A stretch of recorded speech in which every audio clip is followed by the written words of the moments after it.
देश दुनिया च वसते पंजाबियों नूं जी आया। मैं हरजिंदर सिंह रंधावा, तुसीं देख रहे हो पंजाब टैलीविजन। अज तीन वड्डियां हस्तियां मेरे नाल ने। सब तो पहला मैं उन्हां नाल तुहाडा तारुफ करावां। मेरे नाल बैठे ने सरदार चरणजीव सिंह, जिहड़े कि कर्नाटक स्टेट के साबका एडिशनल सकत्तर, चीफ सकत्तर रहे ने, चीफ सैकटरी रहे ने। इन्हां ने जदों 84 का ब्लू स्टार ऑपरेशन हुंदा ते कर्नाटक दे विच रहिंदियां रिवोल्ट कीता और इन्हां नूं बड़ा खमियाजा भुगतना पिया। श्री अमृतसर साहब दा एयरपोर्ट, इंटरनेशनल एयरपोर्ट, वो भी इन्हां दे हत्थीं बनिया है, लेकिन उहदे च भी कई अड़चना आईयां। ये दलेरी नाल खलोते। इन्हां दे नाल दूजे मेहमान ने साडे को सरदार आरपी सिंह। सरदार आरपी सिंह नाल विशेषणा की झड़ी लाई जा सकती है। साबका अफसरशाह ने, हालांकि अफसरशाह अखवाउणा पसंद नहीं करते। ये national highway authority of India के साबका चेयरमैन ने, ये पंजाब एंड सिंध बैंक के साबका चेयरमैन ने, भारत सरकार के बहुत सारे महकमिਆਂ के सकत्तर रहे ने। और बड़ी गल आ कि धाकड़ लिखारी ने फिक्र नहीं रखते, लिखण लग्या सच लिखते आ, उहदा खमियाजा की भुगतना पवे। इन्हां दे बड़े किस्से कहानियां ने जदों सर्विस दे विच सी कि ईमानदारी नाल काम करदिआं किते भी युद्ध लड़ना पिया ते नंगे धड़ लड़े। तीजे मेहमान साडे कोल ने श्रोमणी गुरुद्वारा प्रबंधक कमेटी के साबका सकत्तर सरदार हरचरण सिंह। सरदार हरचरण सिंह मुश्किल हालातां दे विच श्रोमणी कमेटी च काम करदे आ, फिर जदों नहीं गल बनदी ते अस्तीफा दे के चले जांदे आ। इस तो पहला ये वड्डे बैंकर सीगे, रिटायरमेंट तो बाद एक वड्डी अंग्रेजी अखबार दे नाल सालां तक जुड़े रहे।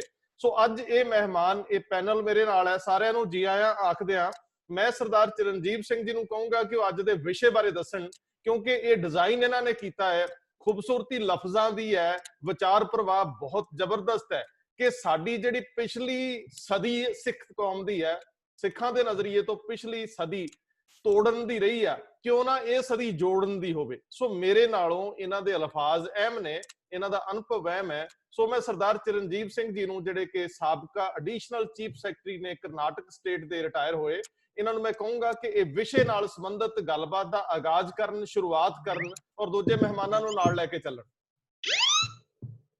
रंधावा साहब, जिस तरह तुसीं हुणे दस्सिआ और जो मैं हमेशा कहंदा आ रहा जी कि 20वीं सदी दे विच सिख समाज ने सारिਆਂ ਨੂੰ ਆਪਣੇ ਨਾਲੋਂ ਤੋੜਿਆ। ਉਹ ਭਾਵੇਂ ਉਦਾਸੀ ਸੀ, ਭਾਵੇਂ ਨਿਰਮਲੇ ਸੀ, ਭਾਵੇਂ ਸਿੰਧੀ ਸੀ, ਭਾਵੇਂ ਨਾਨਕ ਪੰਥੀ ਸੀ, ਬੰਜਾਰੇ ਹੋਏ, ਲਵਾੜੇ ਹੋਏ, ਸਾਰਿਆਂ ਨੂੰ ਸਿੱਖੀ ਗੁਰਾਂ ਨੂੰ ਤੋੜਿਆ। 21ਵੀਂ ਸਦੀ ਹੁਣ ਸਾਰਿਆਂ ਨੂੰ ਜੋੜਨ ਦੀ ਹੋਣੀ ਚਾਹੀਦੀ ਹੈ। ਇੱਕ ਚੀਜ਼ ਤਾਂ ਇਹ ਹੈ ਜੀ। दूसरी चीज ये है कि जो तुसी देखो जी पिछली मरदमशुमारी के हिसाब के नाल, जी। और मेरा ख्याल नहीं कि सिखां की तादाद कोई उस तो वधी होएगी। 2 करोड़ 50 लाख सिख सी सारी दुनिया दे विच, जिहदे विचों 2 करोड़ 27 लाख हिंदुस्तान च ने जी, ते समझो 67 लाख जिहड़े हैगे वो पंजाब तो बाहर ने, ते सारे मिला के पंजाब तो बाहरले भी 30 लाख जिहड़े होर दूसरे मुल्कां दे विच ओ ने। सो ये तुसीं देखो कि जिहड़ा सिखां दा 21वीं सदी दा भविख है वो सिर्फ पंजाब दे सिखां नाल ही होया, वो सारे दुनिया दे विच रहिंदे सिखां दे नाल जुड़िया होया। तीसरी चीज ये है, पॉल डेविस जिहड़ा कि बहुत वड्डा फिजिसिस्ट है और फिलोसफर है, बहुत किताबों ने लिखिया ने, centre for fundamental concepts in science का और डायरेक्टर है जी। 3 किताबों ने लिखिया ने फिजिक्स बारे, फिजिक्स के और टेक्निकल पेपर ने जी। वो कहंदा कि 21वीं सदी दे विच जिहड़े धर्म साइंस के नाल कदम मिला के नहीं चल सकणगे वो 22वीं सदी तक नहीं पहुंचणगे जी। मैं उस जिहड़ी कोटेशन है वो इंग्लिश दे विच है, हालांकि पंजाबी दे विच मैं तुहानूं दस्सिआ science alone cannot adequately cater for our spiritual needs, but any religion that refuses to embrace scientific discovery is unlikely to survive to the 22nd century. Religious institutions seem ill-equipped to deal with the brave new world of Big Bang cosmology, quantum reality, genetic engineering and nanotechnology. So, ये देखो एक पासे तो science इन्हां direction से जा रही है, ਦੂਜੇ ਪਾਸੇ ਹੈ ਕਿ ਕਈ ਥਾਵਾਂ ਤੇ ਹੁਣ ਸਾਇੰਸਦਾਨ ਵੀ ਇਹ ਮੰਨਣ ਲੱਗ ਗਏ ਨੇ, ਪੌਲ ਡੇਵਿਸ ਵਰਗੇ, ਕਿ ਸਾਇੰਸ ਤੇ ਅਧਿਆਤਮ ਦਾ ਵੀ ਆਪਸ ਦੇ ਵਿੱਚ ਮੇਲ ਹੋ ਰਿਹਾ। ਹੁਣ ਇਹ ਜਿਹੜੀ ਹੁਣ ਕਰੋਨਾ ਦੀ ਬਿਮਾਰੀ ਆਈ ਹੈ, ਇਸ ਦੇ ਵਿੱਚ ਵੀ ਦੇਖੋ ਕਿ ਲੋਕਾਂ ਨੂੰ ਸੋਚਣ ਲਾ ਦਿੱਤਾ ਹੈ ਉਹਨਾਂ ਨੇ ਕਿ ਅਸੀਂ ਸਿਰਫ ਆਪਣੀਆਂ ਜਿਸਮਾਨੀ ਹੱਦਾਂ ਤੱਕ ਹੀ ਸੀਮਿਤ ਨਹੀਂ ਹੈਗੇ, ਇਸ ਤੋਂ ਉੱਪਰ ਵੀ ਇੱਕ ਰਿਐਲਿਟੀ ਹੈ। ਸੋ ਇਹ ਸਾਰੀਆਂ ਚੀਜ਼ਾਂ ਬਣਾ ਕੇ ਅਸੀਂ ਦੇਖਣਾ ਹੈ ਕਿ ਅਸੀਂ ਕਿਹੜੇ ਪਾਸੇ ਸਾਡੇ ਧਰਮ ਨੂੰ ਲੈ ਕੇ ਜਾਣਾ ਹੈ ਜੀ। ਇਹ ਤਿੰਨ ਮਸਲੇ ਤਾਂ ਖੈਰ ਹੁਣ ਅਸੀਂ ਚਰਚੇ ਕਰਾਂਗੇ ਹੀ ਇਹਨਾਂ ਤੇ ਕਿ ਕੱਲ ਤੁਸੀਂ ਹਨੂਮਾਨ ਸਿੰਘ ਉਹਨਾਂ ਨੂੰ, ਅਮਰੀਕੀ ਸਿੱਖ ਜਿਹੜੇ ਸੀਗੇ, ਉਹਨਾਂ ਨੂੰ ਇੰਟਰਵਿਊ ਕੀਤਾ ਆਪਣੇ ਚੈਨਲ ਤੇ ਜੀ। ਜਿਹੜੇ ਪੰਜਾਬ ਦੇ ਮਸਲੇ ਨੇ, ਉਹਨਾਂ ਦੇ ਜਿਹੜੇ 90 ਲੱਖ ਸਿੱਖ ਪੰਜਾਬ ਤੋਂ ਬਾਹਰ ਨੇ, ਉਹਨਾਂ ਨਾਲ ਕੋਈ ਤਾਲੁਕ ਨਹੀਂ ਹੈ। ਸੋ ਸਿੱਖ ਧਰਮ ਨੂੰ ਕਿੰਨਾ ਪੰਜਾਬ ਕੇਂਦਰਿਤ ਰੱਖਿਆ ਜਾਏ। ਹਾਂ। ਦੂਜਾ ਇਹ ਕਿ ਸਿੱਖ ਧਰਮ ਨੇ ਜੋ ਸਾਇੰਸ ਦੇ ਵਿੱਚ ਹੋ ਰਿਹਾ ਹੈ ਉਸ ਦੇ ਨਾਲ ਕਦਮ ਮਿਲਾ ਕੇ ਚੱਲਣਾ। ਇੱਥੇ ਮੈਂ ਇੱਕ ਗੱਲ ਹੋਰ ਕਹਿਣੀ ਚਾਹੁੰਦਾ ਕਿ ਸਿੱਖ ਧਰਮ ਦਾ ਸਾਇੰਸ ਦੇ ਨਾਲ ਕਦੇ ਵੀ ਵਿਰੋਧ ਨਹੀਂ ਰਿਹਾ। ਇਨਫੈਕਟ ਜੋ ਗੁਰਬਾਣੀ ਦੇ ਵਿੱਚ ਚੀਜ਼ਾਂ ਆਈਆਂ ਨੇ ਉਹ ਅੱਜ ਦੀ ਸਾਇੰਸ ਸਾਨੂੰ ਦੱਸ ਰਹੀ ਹੈ। ਜਿਸ ਤਰ੍ਹਾਂ ਗੁਰੂ ਸਾਹਿਬ ਕਹਿੰਦੇ ਨੇ, ਬਹੁਤ ਕਰਖ ਕਰਾ ਕਰਤਾਰਾ ਪ੍ਰਜਾ ਧਰਤ ਦੇਵ ਜਬ ਆ ਕਰਖ ਕਰਤ ਹੋ ਸਭ ਮਿਲ ਦੇ ਧਰ ਸਭ ਤੁਮੇ ਮਿਲ ਦੇ ਧਰ ਸਭ। ਯਾਨੀ ਕਿ ਜਿਹੜੀ ਬਿਗ ਬੈਂਗ ਦੀ ਥਿਉਰੀ ਹੈ ਉਹ ਸਾਰੀ ਇਸ ਦੇ ਵਿੱਚ ਆ ਗਈ। ਜੋ ਸਾਇੰਸ ਅੱਜ ਕੱਲ੍ਹ ਕਹਿ ਰਹੀ ਹੈ, ਜਿਸ ਤਰ੍ਹਾਂ ਇਹ ਹੈਗਾ ਕਿ ਜਦੋਂ ਟਾਈਮ ਔਰ ਸਪੇਸ ਸੁਖਮਨੀ ਸਾਹਿਬ ਦੇ ਵਿੱਚ ਆਉਂਦਾ ਹੈ ਕਿ ਜਦੋਂ ਕੁਝ ਵੀ ਨਹੀਂ ਸੀਗਾ ਤਾਂ ਫਿਰ ਉਦੋਂ ਪਾਪ ਪੁੰਨ ਕਿੱਥੇ ਸੀਗਾ, ਜਾਂ ਜਿਸ ਤਰ੍ਹਾਂ ਇੱਕ ਦਾ ਜਿਹੜਾ ਕਨਸੈਪਟ ਹੈ, ਸਾਡਾ ਤਾਂ ਧਰਮ ਹੀ ਇੱਕ ਤੋਂ ਸ਼ੁਰੂ ਹੁੰਦਾ ਹੈ ਜੀ। ਜਿਹੜੀ ਏਕੇ ਦੀ ਕਨਸੈਪਟ ਹੈ, ਅਸੀਂ ਇਸ ਨੂੰ ਕਿਸ ਤਰ੍ਹਾਂ ਲਿਆਣਾ। ਇੱਕ ਹੋਰ ਚੀਜ਼ ਜਿਹੜੀ ਮੇਰੇ ਮਨ ਚ ਆਉਂਦੀ ਹੈ, ਆਪਣੇ ਭਾਈ ਸਾਹਿਬ ਜਰਨੈਲ ਸਿੰਘ ਚਾਹਲ ਜਿਹੜੇ ਪੰਜਾਬ ਦੇ ਸਾਬਕਾ DGP ਸੀ, ਇਹ ਜਦੋਂ ਮਥੁਰਾ ਪੋਸਟਡ ਸੀ ਜੀ ਤਾਂ ਇੱਕ ਵੱਡੇ ਸੰਤ ਉੱਥੇ ਨੇੜੇ ਸੀ, ਉਹਨਾਂ ਦੇ ਦਰਸ਼ਨ ਕਰਨ ਲਈ ਗਏ। ਦਰਸ਼ਨ ਹੋਏ, ਅਸੀਸ ਮਿਲੀ ਉਹਨਾਂ ਨੂੰ। ਤਾਂ ਉਸ ਤੋਂ ਬਾਅਦ ਉਹਨਾਂ ਨੇ ਪੁੱਛਿਆ ਉਹਨਾਂ ਤੋਂ ਕਿ ਕੋਈ ਨਾਮ ਗੁਰਮੰਤਰ ਜਾਂ ਕੁਛ ਉਸ ਤਰ੍ਹਾਂ ਦਾ। ਉਹ ਕਹਿਣ ਲੱਗੇ ਜਿਨ੍ਹਾਂ ਨੂੰ ਗੁਰੂ ਨਾਨਕ ਸਾਹਿਬ ਨੇ ਗੁਰਮੰਤਰ ਦੇ ਦਿੱਤਾ, ਉਹਨਾਂ ਨੂੰ ਹੋਰ ਗੁਰਮੰਤਰ ਦੀ ਕੀ ਲੋੜ ਹੈ। ਇਸ ਤਰ੍ਹਾਂ ਇੱਕ ਹੋਰ ਮੇਰੇ ਬਹੁਤ ਨਜ਼ਦੀਕੀ ਦੋਸਤ ਨੇ, ਉਹ ਜਦੋਂ AFMC ਪੁਣੇ ਦੇ ਵਿੱਚ 에ਅਰ ਫੋਰਸ ਮੈਡੀਕਲ ਕਾਲਜ ਦੇ ਵਿੱਚ ਜਦੋਂ ਉੱਥੇ ਹੈਡ ਸੀਗੇ, ਅਧਿਆਤਮ ਉਹਨਾਂ ਦਾ ਵਿਸ਼ਾ ਰਿਹਾ ਨਾਲ ਮੈਡੀਸਨ ਦੇ ਜੀ। ਉਹਨਾਂ ਨੇ ਪਤਾ ਕੀਤਾ ਵੀ ਕੋਈ ਇੱਥੇ ਜਗਦੀ ਜੋਤ ਹੋਵੇ, ਤਾਂ ਉਹਨਾਂ ਨੂੰ ਇੱਕ ਸੰਤ ਦੱਸਿਆ ਉਹਨਾਂ ਨੇ ਪੁਣੇ ਦੇ ਨੇੜੇ। ਉੱਥੇ ਗਏ, ਉਹਨਾਂ ਕੋਲ ਝੁੱਗੀ ਦੇ ਵਿੱਚ ਬੈਠੇ ਸੀਗੇ, ਵਿਚਾਰ ਵਟਾਂਦਰਾ ਹੋਇਆ। ਉਸ ਤੋਂ ਬਾਅਦ ਉਹਨਾਂ ਨੇ ਕੁਝ ਪੁੱਛਿਆ ਤਾਂ ਉਹ ਅੰਦਰ ਗਏ। ਅੰਦਰੋਂ ਉਹਨਾਂ ਨੇ ਲਿਆ ਕੇ ਇੱਕ ਬਹੁਤ ਪੁਰਾਣਾ ਗੁਟਕਾ ਦਿਖਾਇਆ, ਕਹਿੰਦੇ ਜੀ ਮੈਨੂੰ ਤਾਂ ਸਾਰਾ ਕੁਝ ਇਹਦੇ ਵਿੱਚੋਂ ਮਿਲਿਆ। ਉਹ ਦੇਵਨਾਗਰੀ ਦੇ ਵਿੱਚ ਜਪਜੀ ਸਾਹਿਬ ਸੀਗਾ ਜੀ। ਜਿਹੜੇ ਖੋਜੀ ਲੋਕ ਨੇ ਅਧਿਆਤਮ ਵਾਲੇ, ਉਹ ਗੁਰੂ ਨਾਨਕ ਸਾਹਿਬ ਔਰ ਜਪਜੀ ਸਾਹਿਬ ਤੱਕ ਸਿੱਖੀ ਦਾ ਜਿਹੜਾ ਸੰਦੇਸ਼ ਹੈ ਉੱਥੋਂ ਤੱਕ ਪਹੁੰਚ ਜਾਂਦੇ ਨੇ ਜੀ। ਪਰ ਇਹ ਕੀ ਕਾਰਨ ਹੈ ਕਿ ਜਿਹੜੇ ਸਿੱਖ ਨੇ ਉਹ ਇਹ ਸੰਦੇਸ਼ ਦੂਜਿਆਂ ਤੱਕ ਪਹੁੰਚਾਉਣ ਚ ਕਿਉਂ ਅਸਫਲ ਰਹੇ। ਸੋ 21ਵੀਂ ਸਦੀ ਵਿੱਚ ਇਹ ਵੀ ਮੇਰਾ ਖਿਆਲ ਸਾਡੇ ਸਾਹਮਣੇ ਮਸਲਾ ਹੈ ਕਿ ਜਿਹੜਾ ਸਿੱਖੀ ਦਾ ਸੰਦੇਸ਼ ਹੈ ਉਹ ਤੁਸੀਂ ਦੂਜਿਆਂ ਤੱਕ ਕਿਵੇਂ ਪਹੁੰਚਾਉਣਾ ਜੀ। ਸੋ ਇਹ ਕੁਝ ਸ਼ੁਰੂ ਕਰਦੇ ਨਾ ਤਾਂ ਚਰਚਾ ਅੱਗੇ ਫਿਰ ਜਿਵੇਂ ਹੋਇਆ ਉਸ ਤਰ੍ਹਾਂ ਅੱਗੇ ਦੇਖਦੇ ਹਾਂ। ਮਿਹਰਬਾਨੀ। ਮੈਂ ਸਰਦਾਰ RP ਸਿੰਘ ਜੀ ਵੱਲ ਜਾਣਾ ਚਾਹੂੰਗਾ। ਮੇਰੇ ਕੋਲ ਆਰਟੀਕਲ ਮੇਰੇ ਸਾਹਮਣੇ ਫੋਨ 'ਚ ਵੀ ਹੁਣ ਪਿਆ ਹੈ ਕਿ ਬਾਬੇ ਤਾਰੇ 4 ਚੱਕ। ਮੈਨੂੰ ਬੜੀ ਹੈਰਾਨੀ ਹੋਈ, ਬੜਾ ਅਚੰਭਾ ਹੋਇਆ। ਬੜੇ ਸਾਫ਼ ਲਫ਼ਜ਼ਾਂ ਦੇ ਵਿੱਚ ਤੁਸੀਂ ਵਿਖਿਆਨ ਕੀਤਾ ਹੈ ਘਟਨਾਵਾਂ ਨੂੰ। ਸੋ ਸਰਦਾਰ RP ਸਿੰਘ, ਮੈਨੂੰ ਜ਼ਿਆਦਾ ਸਵਾਲ ਕਰਨ ਦੀ ਜ਼ਰੂਰਤ ਨਹੀਂ। ਮੈਨੂੰ ਲੱਗਦਾ ਹੈ ਕਿ ਤੁਸੀਂ ਸਰਦਾਰ ਚਰਨਜੀਤ ਸਿੰਘ ਵੱਲੋਂ ਤੋਰੀ ਲਫ਼ਜ਼ਾਂ ਦੀ ਲੜੀ ਨੂੰ ਆਪਣੇ ਢੰਗ ਨਾਲ ਅੱਗੇ ਵਧਾਓਗੇ। ਸੋ ਮੈਂ ਇੱਥੇ ਆਪਣੀ ਵਾਣੀ ਨੂੰ ਵਿਰਾਮ ਦੇਣਾ ਹੈ ਤੇ ਮੈਂ ਚਾਹੂੰਗਾ ਕਿ ਤੁਸੀਂ ਉੱਥੋਂ ਹੀ ਰੈਲੇਵੈਂਟ ਤਰੀਕੇ ਨਾਲ ਸ਼ੁਰੂ ਕਰ ਲਓ। ਸਤਿ ਸ਼੍ਰੀ ਅਕਾਲ ਜੀ। ਸਤਿ ਸ਼੍ਰੀ ਅਕਾਲ। ਜੋ ਜਿਸ ਤਰੀਕੇ ਨਾਲ ਇਹਨਾਂ ਨੇ ਸਮਾਪਤ ਕੀਤਾ ਹੈ ਸਰਦਾਰ ਚਰਨਜੀਤ ਸਿੰਘ ਨੇ, ਬਹੁਤ ਸੋਹਣੇ ਤਰੀਕੇ ਨਾਲ ਗੱਲ ਕੀਤੀ ਇਹਨਾਂ ਨੇ। ਜਦੋਂ ਇਹੋ ਜਿਹੇ ਗੁਰਮੁਖ ਆਦਮੀ ਜਿਨ੍ਹਾਂ ਨੇ ਆਪਣੀ ਸਾਰੀ ਜ਼ਿੰਦਗੀ ਸਿੱਖੀ ਅਸੂਲਾਂ ਦੇ ਨਾਲ ਨਿਭਾਈ ਹੈ, ਔਰ ਇਹਨਾਂ ਨੂੰ ਅੱਜ ਮਹਿਸੂਸ ਹੋ ਰਹੀ ਹੈ ਕਿ ਉਹ ਗੱਲ ਦੇ ਵਿੱਚ ਸੱਚਾਈ ਹੋਣੀ ਚਾਹੀਦੀ ਪੂਰੀ ਦੀ ਪੂਰੀ ਜੀ। ਇਹ ਗੱਲ ਸਾਡੇ ਲੋਕਾਂ ਨੂੰ, ਸਾਡੇ ਧਰਮ ਦੇ ਠੇਕੇਦਾਰਾਂ ਨੂੰ ਸਮਝ ਆਣੀ ਚਾਹੀਦੀ। ਮੈਂ ਥੋੜੇ ਜਿਹੇ ਲਫ਼ਜ਼ਾਂ ਦੀ ਗੱਲ ਕਰਾਂਗਾ, ਉਸ ਆਰਟੀਕਲ ਤੇ ਪੂਰਾ ਨਹੀਂ ਜਾਵਾਂਗਾ ਅੱਜ ਦੇ ਦਿਨ ਚ, ਕਿਉਂਕਿ ਥੋੜਾ ਜਿਹਾ ਮਸਲਾ ਫਰਕ ਹੈ। ਇਹ ਇੱਕ ਬੇਨਤੀ ਸਵੀਕਾਰ ਕਰ ਲਿਓ, ਥੋੜਾ ਜਿਹਾ ਪਿੱਛੇ ਹੋ ਜਾਓਗੇ, ਤੁਹਾਡਾ ਪ੍ਰੋਪਰ ਚਿਹਰਾ ਆਏਗਾ। ਉਹ ਜਿਹੜਾ ਅਸਰ ਹੈ ਨਾ ਜੀ, ਉਸ ਬਿਲਕੁਲ ਉਹ ਅਸਰ ਚਿਹਰੇ ਦਾ ਨਾਲ ਆਉਣਾ ਚਾਹੀਦਾ। ਜੀ ਜੀ ਜੀ, ਠੀਕ ਹੈ। ਸਿੱਖੀ ਤੋਂ ਜਿਹੜੀ ਮੇਰੀ ਮੁਰਾਦ ਹੈ ਉਹ ਹੈ ਗੁਰੂ ਨਾਨਕ ਦੀ ਵਿਚਾਰਧਾਰਾ ਜੀ। ਔਰ ਅਸੀਂ ਅੱਜ ਇਸ ਡਿਸਕਸ਼ਨ ਚ ਬੈਠੇ ਹਾਂ ਇਸ ਕਰਕੇ ਕਿ ਅਸੀਂ ਆਪਣੇ ਆਪ ਨੂੰ ਗੁਰੂ ਨਾਨਕ ਦੀ ਵਿਚਾਰਧਾਰਾ ਦੇ ਵਾਰਿਸ ਮੰਨਦੇ ਹਾਂ ਜੀ। ਤਾਂ ਹੀ ਅਸੀਂ ਅੱਜ ਇਸ ਗੱਲ ਨੂੰ ਡਿਸਕਸ ਕਰ ਰਹੇ ਹਾਂ। ਅਗਰ ਅਸੀਂ ਉਹਦੇ ਵਾਰਿਸ ਹਾਂ ਤੇ ਫਿਰ ਅਸੀਂ ਦੋ ਚੀਜ਼ਾਂ ਦੀ ਗੁਨਾਹਗਾਰ ਹਾਂ। ਇੱਕ ਤਾਂ ਜਿਸ ਤਰ੍ਹਾਂ ਇਹਨਾਂ ਨੇ ਹਿੰਟ ਦਿੱਤਾ ਹੈ ਸਰਦਾਰ ਚਰਨਜੀਤ ਸਿੰਘ ਨੇ ਕਿ ਉਹ ਜਿਹੜੀ ਵਿਚਾਰਧਾਰਾ ਸਾਰੀ ਮਾਨਵਤਾ ਵਾਸਤੇ ਸੀ, ਸਮੁੱਚੀ ਮਾਨਵਤਾ ਵਾਸਤੇ ਸੀ, ਅਸੀਂ ਉਸ ਵਿਚਾਰਧਾਰਾ ਨੂੰ ਪੂਰੀ ਮਾਨਵਤਾ ਤੱਕ ਹੀ, ਅਸੀਂ ਹਿੰਦੁਸਤਾਨ ਤੱਕ ਵੀ ਅਸੀਂ ਨਹੀਂ ਪਹੁੰਚਾ ਸਕੇ ਪੂਰੀ ਤਰ੍ਹਾਂ ਜੀ। ਔਰ ਜਿਹੜਾ ਮਕਸਦ ਸਾਡੇ ਰਿਲੀਜਨ ਦਾ ਸੀ ਕਿ ਅਸੀਂ ਹਿੰਦੂ ਸੁਸਾਇਟੀ ਨੂੰ ਰਿਫਾਰਮ ਕਰਨਾ ਹੈ, ਅਸੀਂ ਉਸ ਨੂੰ ਬਿਲਕੁਲ ਭੁੱਲ ਬੈਠੇ। ਅਸੀਂ ਸਿਰਫ ਆਪਣੀ ਛੋਟੀ ਜਿਹੀ ਕਮਿਊਨਿਟੀ ਜਿਹੜੀ ਪੰਜਾਬ ਦੇ ਵਿੱਚ ਇਕੱਠੀ ਸੀ, ਅਸੀਂ ਉਹਦੇ ਮਸਲਿਆਂ 'ਚ ਰੁੱਝੇ ਰਹੇ। ਕੁਝ ਸਾਡੀਆਂ ਜੈਨੂਅਨ ਇਸ਼ੂ ਸਨ ਸਾਡੇ, ਕੁਝ ਅਸੀਂ ਆਪ ਮੈਨੂਫੈਕਚਰ ਕਰ ਲਏ ਗ੍ਰੀਵੈਂਸਸ, ਅਸੀਂ ਉਹਨਾਂ 'ਚ ਝਗੜੇ ਪਏ ਰਹੇ। ਅਸੀਂ ਉਸ ਅਸੂਲ ਨੂੰ ਜਿਹੜਾ ਗੁਰੂ ਨਾਨਕ ਦੇਵ ਨੇ ਸਾਡੇ ਸਾਹਮਣੇ ਲਿਆਂਦਾ ਸੀ, ਅਸੀਂ ਉਹਨੂੰ ਬਿਲਕੁਲ ਭੁੱਲ ਗਏ। ਦੂਜਾ, ਅਸੀਂ ਉਹਨੂੰ ਆਪਣੀ ਜ਼ਿੰਦਗੀ ਵਿੱਚ ਨਹੀਂ ਢਾਲਿਆ। ਅਸੀਂ ਉਹ ਵਿਚਾਰਧਾਰਾ ਨੂੰ ਨਾ ਤਾਂ ਆਪਣੀ ਜ਼ਿੰਦਗੀ 'ਚ ਢਾਲਿਆ, ਨਾ ਅਸੀਂ ਉਹਦੀ ਆਪਣੀ ਕਮਿਊਨਿਟੀ 'ਚ ਢਾਲਿਆ। ਜੋ ਕਰਮ ਕਾਂਡ ਤੋਂ ਸਾਨੂੰ ਗੁਰੂ ਨਾਨਕ ਦੇਵ ਨੇ ਰੋਕਿਆ, ਅਸੀਂ ਉਹਨਾਂ ਕਰਮ ਕਾਂਡਾਂ 'ਚ ਪਏ ਰਹੇ। ਸਭ ਤੋਂ ਜਿਹੜੀ ਵੱਡੀ ਚੀਜ਼ ਸੀ ਜਿਹੜੀ ਸਾਨੂੰ ਹਿੰਦੂ ਸੁਸਾਇਟੀ ਨੂੰ ਰਿਫਾਰਮ ਕਰਨ ਵਾਸਤੇ ਜਿਹੜੀ ਗੁਰੂ ਨਾਨਕ ਦੇਵ ਦੇ ਵਿਚਾਰਧਾਰਾ ਦੇ ਵਿੱਚ ਸੀ, ਉਹ ਸੀ ਜਾਤ ਪਾਤ ਦਾ ਖੰਡਨ। ਅਸੀਂ ਅਨਫੋਰਚੂਨੇਟਲੀ ਉਹ ਜਾਤ ਪਾਤ ਦੇ ਚੱਕਰ ਨੂੰ ਛੱਡ ਹੀ ਨਹੀਂ ਸਕੇ।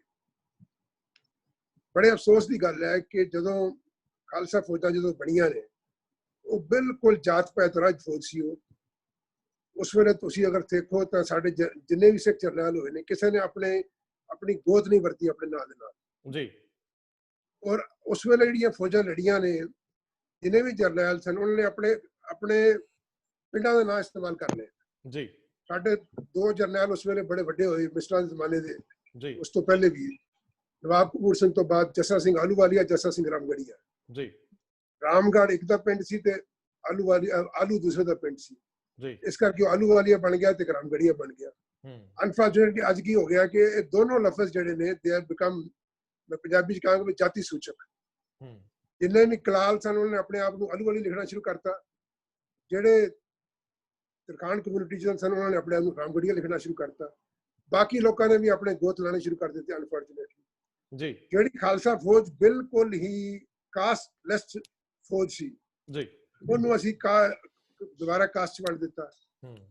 ਅਨਫੋਰਚੂਨੇਟਲੀ ਜਦੋਂ ਅੰਗਰੇਜ਼ਾਂ ਨੇ ਜਿਸ ਵੇਲੇ ਸਿੱਖਾਂ ਨੂੰ ਫੌਜਾਂ 'ਚ ਭਰਤੀ ਕੀਤਾ, ਉਸ ਵੇਲੇ ਸਿੱਖ ਰੈਜੀਮੈਂਟ ਦੇ ਵਿੱਚ ਅਸੀਂ ਸਾਰੇ ਕਮਿਊਨਿਟੀ ਨੂੰ ਲਿਆ, ਜੱਟ ਵੀ ਲਏ, ਅਸੀਂ ਆਪਣਾ ਸੈਣੀ ਵੀ ਆ ਗਏ, ਉਹਦੇ 'ਚ ਕੰਬੋ ਵੀ ਆ ਗਏ, ਲੇਕਿਨ ਅਸੀਂ ਦਲਿਤਾਂ ਵਾਸਤੇ ਵੱਖਰੀ ਅਸੀਂ ਸਿੱਖ ਐਲਾ ਹੀ ਬਣਾ ਦਿੱਤੀ ਜੀ। ਉਸ ਵੇਲੇ ਕਿਸੇ ਨੇ ਉੱਠ ਕੇ ਇਹ ਨਹੀਂ ਕਿਹਾ ਵੀ ਸਾਡੇ ਜਾਤ ਪਾਤ ਨਹੀਂ ਹੈ, ਬਈ ਸਾਡੀਆਂ ਫੌਜਾਂ ਤੁਸੀਂ ਸਾਰੀਆਂ ਜਾਤ ਪਾਤ ਰਹਿਤ ਬਣਾਓ।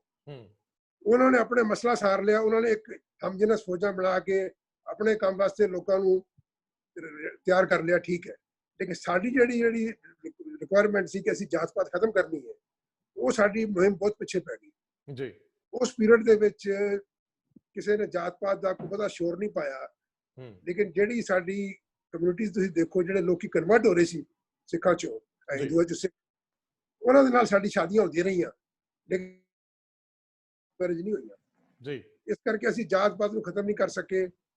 ਤੇ ਬਹੁਤ ਵੱਡਾ ਸਾਡਾ ਜਿਹੜਾ ਤਬਕਾ ਅੱਜ ਦੇਖਿਆ ਜਾਏ ਤੇ ਪੰਜਾਬ ਦੀ 1/3 ਹਿੱਸਾ ਪਾਪੂਲੇਸ਼ਨ ਜਿਹੜੀ ਹੈ ਉਹ ਦਲਿਤ ਪਾਪੂਲੇਸ਼ਨ ਹੈ ਜੀ। ਇਹ ਸਾਰੀ ਪਾਪੂਲੇਸ਼ਨ ਗੁਰਦੁਆਰਿਆਂ ਨੂੰ ਛੱਡ ਕੇ ਤੇ ਡੇਰਿਆਂ ਕੋਲ ਜਾ ਰਹੀ ਹੈ ਜੀ। ਉਹਦਾ ਰੀਜ਼ਨ ਇਹ ਹੈ ਕਿ ਸਾਡੀ ਆਪਣੀ ਸਿਆਸਤ, ਉਹ ਜਿਹੜਾ ਸੀ ਸਭ ਤੋਂ ਵੱਡਾ ਸਾਡਾ ਜਿਹੜਾ ਅਸੂਲ ਸੀ, ਜਿਹਦਾ ਕਿ ਅਸੀਂ ਜਿਹੜਾ ਸਮਝ ਲਓ ਕਿ ਇੱਕ ਸਭ ਤੋਂ ਇੰਪੋਰਟੈਂਟ ਜਿਹੜਾ ਪੁਆਇੰਟ ਸੀ ਸਾਡੀ ਵਿਚਾਰਧਾਰਾ ਦਾ, ਉਹ ਇਹ ਸੀ ਕਿ ਅਸੀਂ ਜਾਤ ਪਾਤ ਦਾ ਖੰਡਨ ਕਰਨੇ ਆ।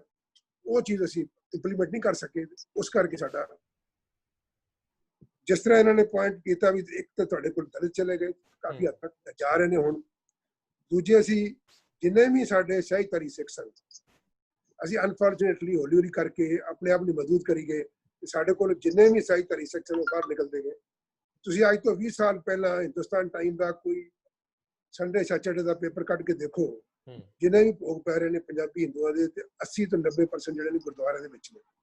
ਇਹਦਾ ਮਤਲਬ ਹੈ ਕਿ ਉਹ ਸਾਰੇ ਦੇ ਸਾਰੇ, ਭਾਵੇਂ ਉਹ ਨਹੀਂ ਸਨ ਕੇਸ ਰੱਖੇ ਉਹਨਾਂ ਨੇ ਜਾਂ ਨਹੀਂ ਸੀ ਉਹਨਾਂ ਨੇ ਪਗੜੀ ਬੰਨੀ, ਲੇਕਿਨ ਉਹ ਸਾਰੇ ਦੇ ਸਾਰੇ ਉਹ ਗੁਰੂ ਨਾਨਕ ਦੇਵ ਨੂੰ ਮੰਨਦੇ ਸਨ, ਉਹ ਸਿੱਖੀ ਅਸੂਲਾਂ ਨੂੰ ਮੰਨਦੇ ਸਨ। ਤੇ ਅਸੀਂ ਹੌਲੀ ਹੌਲੀ ਕਰਕੇ ਉਹਨਾਂ ਨੂੰ ਗੁਰਦੁਆਰੇ 'ਚ, ਉਹਨਾਂ 'ਚ ਗੁਰਦੁਆਰੇ 'ਚ ਬਾਹਰ ਕੱਢ ਲਿਆ। ਅੱਜ ਉਹਨਾਂ ਦੇ ਬੱਚੇ ਜਿਹੜੇ ਨੇ ਮੰਦਿਰਾਂ 'ਚ ਜਾ ਰਹੇ ਨੇ। ਅੱਜ ਸਿੰਧੀ ਜਿਹੜੇ ਨੇ, ਸਿੰਧੀ ਦੀ ਅਗਲੀ ਜਿਹੜੀ ਪੋਦ ਹੈ ਉਹ ਮੰਦਿਰਾਂ 'ਚ ਜਾ ਰਹੀ ਹੈ। ਅਗਰ ਮਹਾਰਾਸ਼ਟਰ 'ਚ ਨੇ ਤਾਂ ਉਹ ਦੂਜੇ ਪਾਸੇ ਤੁਰ ਪਏ ਨੇ, ਵਿਨਾਇਕ ਵਾਲੀ ਚਤੁਰਥੀ ਵਾਲੇ ਪਾਸੇ ਤੁਰ ਪਏ ਨੇ। ਉਹ ਕੋਈ ਵੀ ਗੁਰਦੁਆਰੇ 'ਚ ਨਹੀਂ ਆ ਰਿਹਾ ਅੱਜ ਦੇ ਵਿੱਚ। ਇਹ ਸਾਡੀ ਬੜੀ ਵੱਡੀ ਜਿਹੜੀ ਹੈ, ਸਾਡੀ ਸਮਝੋ ਭੁੱਲ ਰਹੀ ਹੈ, ਸਾਡੀ ਇੱਕ ਕਿਸਮ ਦੀ ਉਲਟਾ ਹੀ ਰਹੀ ਹੈ ਕਿ ਅਸੀਂ ਆਪਣੇ ਉਸ ਵਿਚਾਰਧਾਰਾ ਨੂੰ ਅਸੀਂ ਨਾ ਤੇ ਅਸੀਂ ਆਪ ਅਪਣਾ ਸਕੇ ਪੂਰੀ ਤਰ੍ਹਾਂ, ਤੇ ਨਾ ਹੀ ਅਸੀਂ ਉਸ ਦਾ ਪ੍ਰਸਾਰ ਕਰ ਸਕੇ ਜੀ। ਮੇਰੇ ਖਿਆਲ ਦੋਨੋਂ ਤਰੀਕਿਆਂ ਦੀ ਜਿਹੜੀ ਗੱਲ ਤੁਸੀਂ ਇਹਨਾਂ ਨੇ ਚਰਨਜੀਤ ਸਿੰਘ ਨੇ ਬੜੇ ਤਰੀਕੇ ਨਾਲ ਸਮਝਾਇਆ ਵੀ ਅੱਗੋਂ ਸਾਡਾ ਫਿਊਚਰ ਕੀ ਹੋਣਾ ਚਾਹੀਦਾ ਹੈ। ਇਹਦੇ ਉੱਪਰ ਅਸੀਂ ਲੰਬੀ ਚੌੜੀ ਗੱਲਬਾਤ ਕਰ ਸਕਦੇ ਹਾਂ, ਪਰ ਅਸੀਂ ਜਿਹੜਾ ਡਾਇਗਨੋਸਿਸ ਹੈ ਉਹ ਬਿਲਕੁਲ ਇਹੀ ਹੈ। ਇਸ ਤੋਂ ਇਲਾਵਾ ਮੇਰੇ ਖਿਆਲ ਤੁਸੀਂ ਚਰਨਜੀਤ ਸਿੰਘ ਨੂੰ ਪੁੱਛੋ, ਇਹ ਇੰਚਾਰਜ ਰਹੇ ਨੇ ਉੱਥੇ ਸ਼੍ਰੋਮਣੀ ਗੁਰਦੁਆਰਾ ਪ੍ਰਬੰਧਕ ਕਮੇਟੀ 'ਚ ਚੀਫ ਸੈਕਟਰੀ, ਇਹ ਵੀ ਆਪਣਾ ਆਈਡੀਆ ਦੇਣਗੇ। ਤੇ ਫਿਰ ਅਸੀਂ ਪਹਿਲੇ ਡਾਇਗਨੋਸ ਕਰੀਏ, ਫਿਰ ਅਸੀਂ ਇਸ਼ੂਜ਼ ਤੇ ਆਈਏ ਵੀ ਅਸੀਂ ਇਹਨੂੰ ਅੱਗੋਂ ਕਰਨਾ ਕੀ ਚਾਹੀਦਾ। ਮੈਂ ਸਕੱਤਰ ਸਾਹਿਬ, ਸਾਬਕਾ ਸਕੱਤਰ ਸਾਹਿਬ ਸ਼੍ਰੋਮਣੀ ਗੁਰਦੁਆਰਾ ਪ੍ਰਬੰਧਕ ਕਮੇਟੀ ਸਰਦਾਰ ਹਰਚਰਨ ਸਿੰਘ ਜੀ ਨੂੰ ਆਵਾਜ਼ ਦਿੰਦਾ ਹੈ। ਸਰਦਾਰ ਸਾਹਿਬ, ਇਹ ਜਿਹੜੀਆਂ ਸਾਡੀਆਂ ਤਰਜੀਹਾਂ ਹੋਣੀਆਂ ਚਾਹੀਦੀਆਂ ਸੀ, ਸਾਡੀਆਂ ਪ੍ਰਾਥਮਿਕਤਾਵਾਂ, ਉਹ ਨਹੀਂ ਰਹੀਆਂ। ਸ਼ਾਇਦ ਸਾਡੇ ਅੱਜ ਦੇ ਦੌਰ 'ਚ ਪਹੁੰਚਣ ਲਈ ਇਹੀ ਚੀਜ਼ਾਂ ਜੜ 'ਚ ਪਈਆਂ ਨੇ ਕਿ ਸਮੇਂ ਸਿਰ ਢੁਕਵੇਂ ਫੈਸਲੇ ਨਹੀਂ ਕੀਤੇ ਗਏ, ਰੈਲੇਵੈਂਟ ਸਟੈਪ ਨਹੀਂ ਲਏ ਗਏ। ਅੱਜ ਅਸੀਂ ਦੂਜਿਆਂ ਤੇ ਇਲਜ਼ਾਮ ਲਾਉਂਦੇ ਹਾਂ, ਅਸੀਂ ਇਲਜ਼ਾਮ ਤਰਾਸ਼ੀ 'ਚ ਰੁਚਿਤ ਹੈ। ਸਾਰੀਆਂ ਧਿਰਾਂ ਇਹ ਸੋਚਦੀਆਂ ਸ਼੍ਰੋਮਣੀ ਕਮੇਟੀ ਦੇ ਪ੍ਰਬੰਧ ਨੂੰ ਦਰੁਸਤ ਕਰ ਲਓ, ਲੇਕਿਨ ਜਿਹੜਾ ਉੱਥੇ ਕੰਮ ਕਰਦਾ ਤੰਤਰ ਆ ਉਹ ਤੇ ਉਹੀ ਹੈ। ਸ਼ਾਇਦ ਉਹਨੂੰ ਬਦਲਣ ਦੀ ਸਮਰੱਥਾ ਵੀ ਨਾ ਹੋਵੇ। ਉਹਨਾਂ ਹੀ ਹਥਿਆਰਾਂ ਨਾਲ ਤੁਹਾਨੂੰ ਯੁੱਧ ਲੜਨੇ ਪੈਣੇ ਜਿਹੜੇ ਤੁਹਾਡੇ ਕੋਲ ਅਵੇਲੇਬਲ ਆ। ਸੋ ਤੁਸੀਂ ਸ਼੍ਰੋਮਣੀ ਕਮੇਟੀ ਦੇ ਸਕੱਤਰ ਰਹਿੰਦਿਆਂ ਉਹ ਸਭ ਕੁਝ ਦੇਖਿਆ, ਹੰਡਾਇਆ, ਲੀਡਰਸ਼ਿਪ ਦਾ ਐਟੀਟਿਊਡ ਵੀ ਦੇਖਿਆ, ਔਰ ਜਿਹੜੇ ਵਰਕਰ ਨੇ ਸ਼੍ਰੋਮਣੀ ਕਮੇਟੀ 'ਚ ਕੰਮ ਕਰਨ ਵਾਲੇ, ਉਹਨਾਂ ਨਾਲ ਕੰਮ ਕੀਤਾ। ਤੁਹਾਨੂੰ ਲੱਗਦਾ ਹੈ ਕਿ ਤੁਸੀਂ ਮੇਨ ਧਿਰ ਸੀ ਜਿਨ੍ਹਾਂ ਨੇ ਇਹਨਾਂ ਸਾਰੇ ਮਸਲਿਆਂ ਨੂੰ ਐਡਰੈਸ ਹੋਣਾ ਸੀ, ਸੰਬੋਧਿਤ ਹੋਣਾ ਸੀ, ਲੇਕਿਨ ਉਹ ਖਾਮੀ ਬਹੁਤ ਵਿਸ਼ਾਲ ਵਿਕਰਾਲ ਹੈ ਜਿੱਥੇ ਅਸੀਂ ਬਹੁਤ ਵੱਡੇ ਅਸਫਲਤਾ ਦੇ ਦੌਰ 'ਚ ਸ਼ਾਮਲ ਹੋਏ ਹਾਂ। ਰੰਧਾਵਾ ਸਾਹਿਬ, ਸਰ ਚਰਨਜੀਤ ਸਿੰਘ ਨੇ, ਸਰ ਆਰਪੀ ਸਿੰਘ ਜੀ ਨੇ ਜਿਹੜੀ ਗੱਲ ਕੀਤੀ ਹੈ, ਮੈਂ ਉਹਨੂੰ ਥੋੜਾ ਜਿਹਾ ਅੱਗੇ ਵਧਾਉਣਾ। ਉਸ ਤੋਂ ਬਾਅਦ ਜਿਹੜੀ ਤੁਹਾਡਾ ਇਹ ਸਵਾਲ ਹੈ, ਇਸ ਤੇ ਵੀ ਆਉਂਦਾ ਮੈਂ ਜੀ। ਦਰਅਸਲ ਗੱਲ ਇਹ ਹੈ ਕਿ ਗੁਰੂ ਸਾਹਿਬ ਦੇ ਜਿਹੜੇ ਦੱਸੇ ਆਦਰਸ਼ ਸੀ ਨਾ ਜੀ, ਜਿਹੜੇ ਉਹਨਾਂ ਤੇ ਅਸੀਂ ਚੱਲਣਾ ਵਿਸਾਰ ਦਿੱਤਾ। ਜਿਹੜੇ ਅਸੀਂ ਸਬਰ, ਸੰਤੋਖ, ਸੱਚ, ਕੰਪੈਸ਼ਨ, ਇਹ ਅਸੀਂ ਗਏ ਭੁੱਲ ਜੇ, ਤੇ ਸਾਡੇ ਜੀਵਨ 'ਚ ਆ ਗਈ ਗਿਰਾਵਟ, ਲੋਭੀ, ਮਾਇਆਤਾਰੀ ਤੇ ਦੂਜੇ ਦਾ ਦਰਦ ਵੰਡਾਉਣਾ ਅਸੀਂ ਭੁੱਲ ਗਏ ਜੀ। ਸਕੱਤਰ ਸਾਹਿਬ, ਇੱਕ ਸੈਕਿੰਡ, ਮੈਂ ਦੋਸਤੋ ਤੁਹਾਨੂੰ ਇਹ ਜਾਣਕਾਰੀ ਦੇ ਦਿਆਂ ਕਿ ਇਹ ਸਾਬਕਾ ਸਕੱਤਰ ਹੋਣ ਦੇ ਨਾਲ ਨਾਲ ਵੱਡੇ ਅਹੁਦਿਆਂ ਤੇ ਰਹਿੰਦਿਆਂ ਇਹਨਾਂ ਨੇ ਕਾਫੀ ਕਿਤਾਬਾਂ ਲਿਖੀਆਂ, ਇੱਕ ਇੰਟਰਵਿਊਜ਼ ਦਾ ਸਿਲਸਿਲਾ ਕੀਤਾ। ਇਹ ਮੇਰਾ ਖਿਆਲ ਇਹ ਜਰਨਲਿਸਟ ਨਾ ਹੋਣ ਦੇ ਬਾਵਜੂਦ ਪਹਿਲੇ ਇਨਸਾਨ ਸੀ ਸਿੱਖਾਂ 'ਚ ਜਿਨ੍ਹਾਂ ਨੇ ਕੈਮਰਾ ਲਿਆ ਤੇ ਦੂਰ ਦੇਸ਼ ਤੱਕ ਜਿਹੜੇ ਵੀ ਇਹਨਾਂ ਨੂੰ ਹਸਤੀਆਂ ਮਿਲੀਆਂ ਸਿੱਖਾਂ ਨਾਲ, ਜਾਂ ਬਹੁਤ ਜ਼ਰੂਰੀ ਜਿਨ੍ਹਾਂ ਨੂੰ ਇਹਨਾਂ ਨੂੰ ਲੱਗਿਆ ਕਿ ਇੰਟਰਵਿਊ ਕਰਨਾ ਹੈ, ਇਹਨਾਂ ਨੇ ਉਹ ਸਾਰੇ ਸਾਂਭੇ ਨੇ, ਦਸਤਾਵੇਜ਼ ਵੀ ਸਾਂਭਿਆ। ਹੁਣੇ ਸ਼੍ਰੋਮਣੀ ਗੁਰਦੁਆਰਾ ਪ੍ਰਬੰਧਕ ਕਮੇਟੀ ਦੇ ਪ੍ਰਬੰਧ ਤੇ ਸਿਆਸਤਦਾਨਾਂ ਦੇ ਐਟੀਟਿਊਡ ਤੇ ਕਿਤਾਬ ਵੀ ਲਿਖ ਕੇ ਹਟਿਆ। ਸੋ ਇਹਨਾਂ ਦੀ ਇੱਕ ਗੱਲ ਸੁਣਨ ਵਾਲੀ ਜ਼ਰੂਰ ਜੀ। ਆਰਪੀ ਸਿੰਘ ਨੇ ਬੜੀ ਖੂਬਸੂਰਤ ਗੱਲ ਕੀਤੀ ਹੈ ਕਿ ਸਿੱਖਾਂ ਵਿੱਚ ਜਿਹੜੀ ਜ਼ਾਤ ਪਾਤ ਸੀਗੀ ਜੀ। ਤੁਸੀਂ ਵੇਖੋ, ਗੁਰੂ ਨਾਨਕ ਸਾਹਿਬ ਨੇ ਮਰਦਾਨਾ ਉਹਨਾਂ ਦਾ ਰਬਾਬੀ ਉਹਨਾਂ ਨਾਲ ਸੀ, ਮੁਸਲਮਾਨ ਸੀ। ਪੰਜਵੇਂ ਗੁਰੂ ਨੇ ਗੁਰੂ ਗ੍ਰੰਥ ਸਾਹਿਬ ਵਿੱਚ ਭਗਤਾਂ ਦੀ ਬਾਣੀ, ਜਿਸ 'ਚ ਬਾਬਾ ਫਰੀਦ, ਬਾਬਾ ਕਬੀਰ ਜੀ, ਪੈਣੀ ਜੀ, ਸਾਰੇ ਦਾ ਭਗਤਾਂ ਦੀ ਬਾਣੀ ਪਾਈ, ਰਵਿਦਾਸ ਜੀ ਦੀ ਬਾਣੀ ਪਾਈ। ਤੇ ਦਸਮ ਪਾਤਸ਼ਾਹ ਨੇ ਤਾਂ ਸਿਰਾ ਹੀ ਲਾ ਦਿੱਤਾ ਜਦੋਂ ਪੰਜ ਪਿਆਰਿਆਂ ਦੀ ਉਹਨਾਂ ਨੇ ਸਥਾਪਨਾ ਕੀਤੀ। ਤਾਂ ਕਿਹੜੇ ਪੰਜ ਪਿਆਰੇ, ਕਿਹੜੀ ਜ਼ਾਤ, ਕਿਹੜੇ ਪਾਸੇ ਦੇ ਸੀ, ਉਹਨੂੰ ਸਭ ਸਿੰਘ ਸਜਾ ਦਿੱਤਾ। ਆਪਾਂ ਪਹਿਲੇ ਅੱਜ ਦੇ ਹਾਲਾਤ ਵੇਖੀ ਕਿ ਹੋ ਕੀ ਗਏ ਨੇ ਜੀ, ਕਿ ਅੱਜ ਪਿੰਡਾਂ ਵਿੱਚ, ਰੰਧਾਵਾ ਜੀ ਗੱਲ ਨੂੰ ਲੰਬੀ ਹੋਰ ਨਾ ਕਰੀਏ, ਇੱਥੇ ਹੀ ਕਹੀਏ, ਅੱਜ ਪਿੰਡਾਂ ਵਿੱਚ ਗੁਰਦੁਆਰੇ ਅਲੱਗ-ਅਲੱਗ ਨੇ। ਇਹ ਰਾਮਦਾਸੀਆਂ ਦਾ ਗੁਰਦੁਆਰਾ ਹੈ, ਇਹ ਜੱਟਾਂ ਦਾ ਗੁਰਦੁਆਰਾ ਹੈ, ਇਹ ਕਿਸੇ ਹੋਰ ਦਾ ਗੁਰਦੁਆਰਾ ਹੈ। ਤਾਂ ਇਹ ਬੜੀ ਹੈਰਾਨੀ ਦੀ ਗੱਲ ਸੁਣਾਵਾਂ। ਸਾਡੇ ਨੇ ਇੱਥੇ ਇੱਕ ਆਸ਼ਰਮ ਦੇ ਵਿੱਚ ਇੱਕ ਬੀਬੀ ਦੇ ਪਿਤਾ ਜੀ ਗੁਜ਼ਰ ਗਏ ਤੇ ਸਾਡੇ ਕੋਲ ਕੰਮ ਕਰਦੀ ਸੀ ਤੇ ਨਾਲ ਹੀ ਪਿੰਡ ਸੀ, ਅਸੀਂ ਉਹਨਾਂ ਦੇ ਸੰਸਕਾਰ ਤੇ ਗਏ। ਤੁਸੀਂ ਮੰਨ ਸਕਦੇ ਹੋ ਕਿ ਉਸ ਪਿੰਡ ਦੇ ਜੱਟਾਂ ਨੇ ਉਹਨਾਂ ਨੂੰ ਉੱਥੇ ਸੰਸਕਾਰ ਨਾ ਕਰਨ ਦਿੱਤਾ ਜੀ। ਅੱਛਾ, ਹਾਂਜੀ ਹਾਂ, ਕਿਉਂਕਿ ਉਹ ਰਾਮਦਾਸੀ ਸੀਗੇ ਜੀ। ਸਾਡੇ ਮਨ ਵਿੱਚ ਬੜੀ ਠੇਸ ਪਹੁੰਚੀ ਜੀ। ਫਿਰ ਕੁਝ ਸਮੇਂ ਤੋਂ ਬਾਅਦ ਉਸ ਪਿੰਡ ਬਾਰੇ ਤਾਂ ਕੀ ਕੀਤਾ, ਉਹ ਗੱਲ ਇਸ ਦਾ ਵਿਸ਼ਾ ਨਹੀਂ ਹੈਗਾ। ਉਹਦੇ ਬਾਰੇ ਵੀ ਅਸੀਂ ਕੁਝ ਕੀਤਾ ਜੀ। ਜੀ ਡੇਰਾਵਾਦ ਦਾ ਜਿਹੜਾ ਉਭਾਰ ਆਇਆ ਇਹ ਬੇਸਿਕਲੀ ਜ਼ਾਤ ਪਾਤ ਤੋਂ ਆਇਆ ਸੀ। ਸਿੱਖਾਂ ਦੀ ਹਾਲਤ ਇਹ ਹੈ ਅਨਫੋਰਚੂਨੇਟਲੀ ਕਿ ਅਸੀਂ ਲੋਕਾਂ ਨੂੰ ਬਾਹਰੋਂ ਹੌਲੀ ਹੌਲੀ ਕੱਢਣਾ ਸ਼ੁਰੂ ਕਰ ਦਿੱਤਾ। ਇਹ ਰਾਮਦਾਸੀਏ ਨੇ ਜੀ, ਇਹ ਨਿਰਮਲੇ ਨੇ ਜੀ, ਇਹ ਸਹਿਜਧਾਰੀ ਸਿੰਘ ਆਪਾਂ ਦੂਰ ਦੂਰ ਕਰਨੇ ਸ਼ੁਰੂ ਕਰ ਦਿੱਤੇ ਜੀ।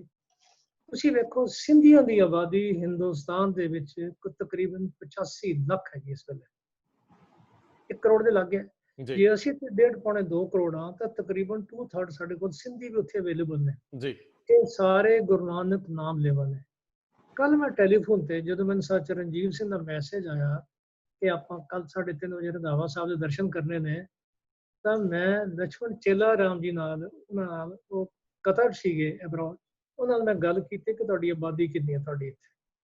ਉਹਨਾਂ ਦੱਸਿਆ ਕਿ ਸਾਡੀ 80-85 ਲੱਖ ਆਬਾਦੀ ਹਿੰਦੁਸਤਾਨ 'ਚ ਹੈ ਤੇ 50 ਲੱਖ ਸਾਡੀ ਆਬਾਦੀ ਕਰਾਚੀ ਤੇ ਉਸ ਇਲਾਕੇ ਪਾਕਿਸਤਾਨ 'ਚ ਹੀ ਹੈ ਤੇ ਦੁਨੀਆ 'ਚ ਤਾਂ ਥੋੜੇ ਹੋਰ ਵੀ ਹੈਗੇ ਨੇ।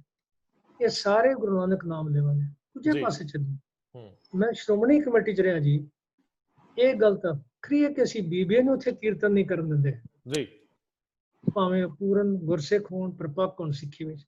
ਅਸੀਂ ਕਿਸੇ ਰਬਾਬੀ ਨੂੰ ਜਿਹੜੇ ਮਰਦਾਨਾ ਜੀ ਦੀ ਔਲਾਦ ਹੈ ਇਹਨਾਂ ਕੀਰਤਨ ਕਰਦੇ ਨੇ, ਭਾਈ ਲਾਲ ਤੇ ਦੂਜੇ, ਅਸੀਂ ਤਾਂ ਉਹਨਾਂ ਨੂੰ ਮੰਜੀ ਸਾਹਿਬ ਦੀਵਾਨ 'ਚ ਵੀ ਨਹੀਂ ਕੀਰਤਨ ਕਰਨ ਦਿੱਤਾ ਜੀ। ਬਿਲਕੁਲ ਠੀਕ ਹੈ।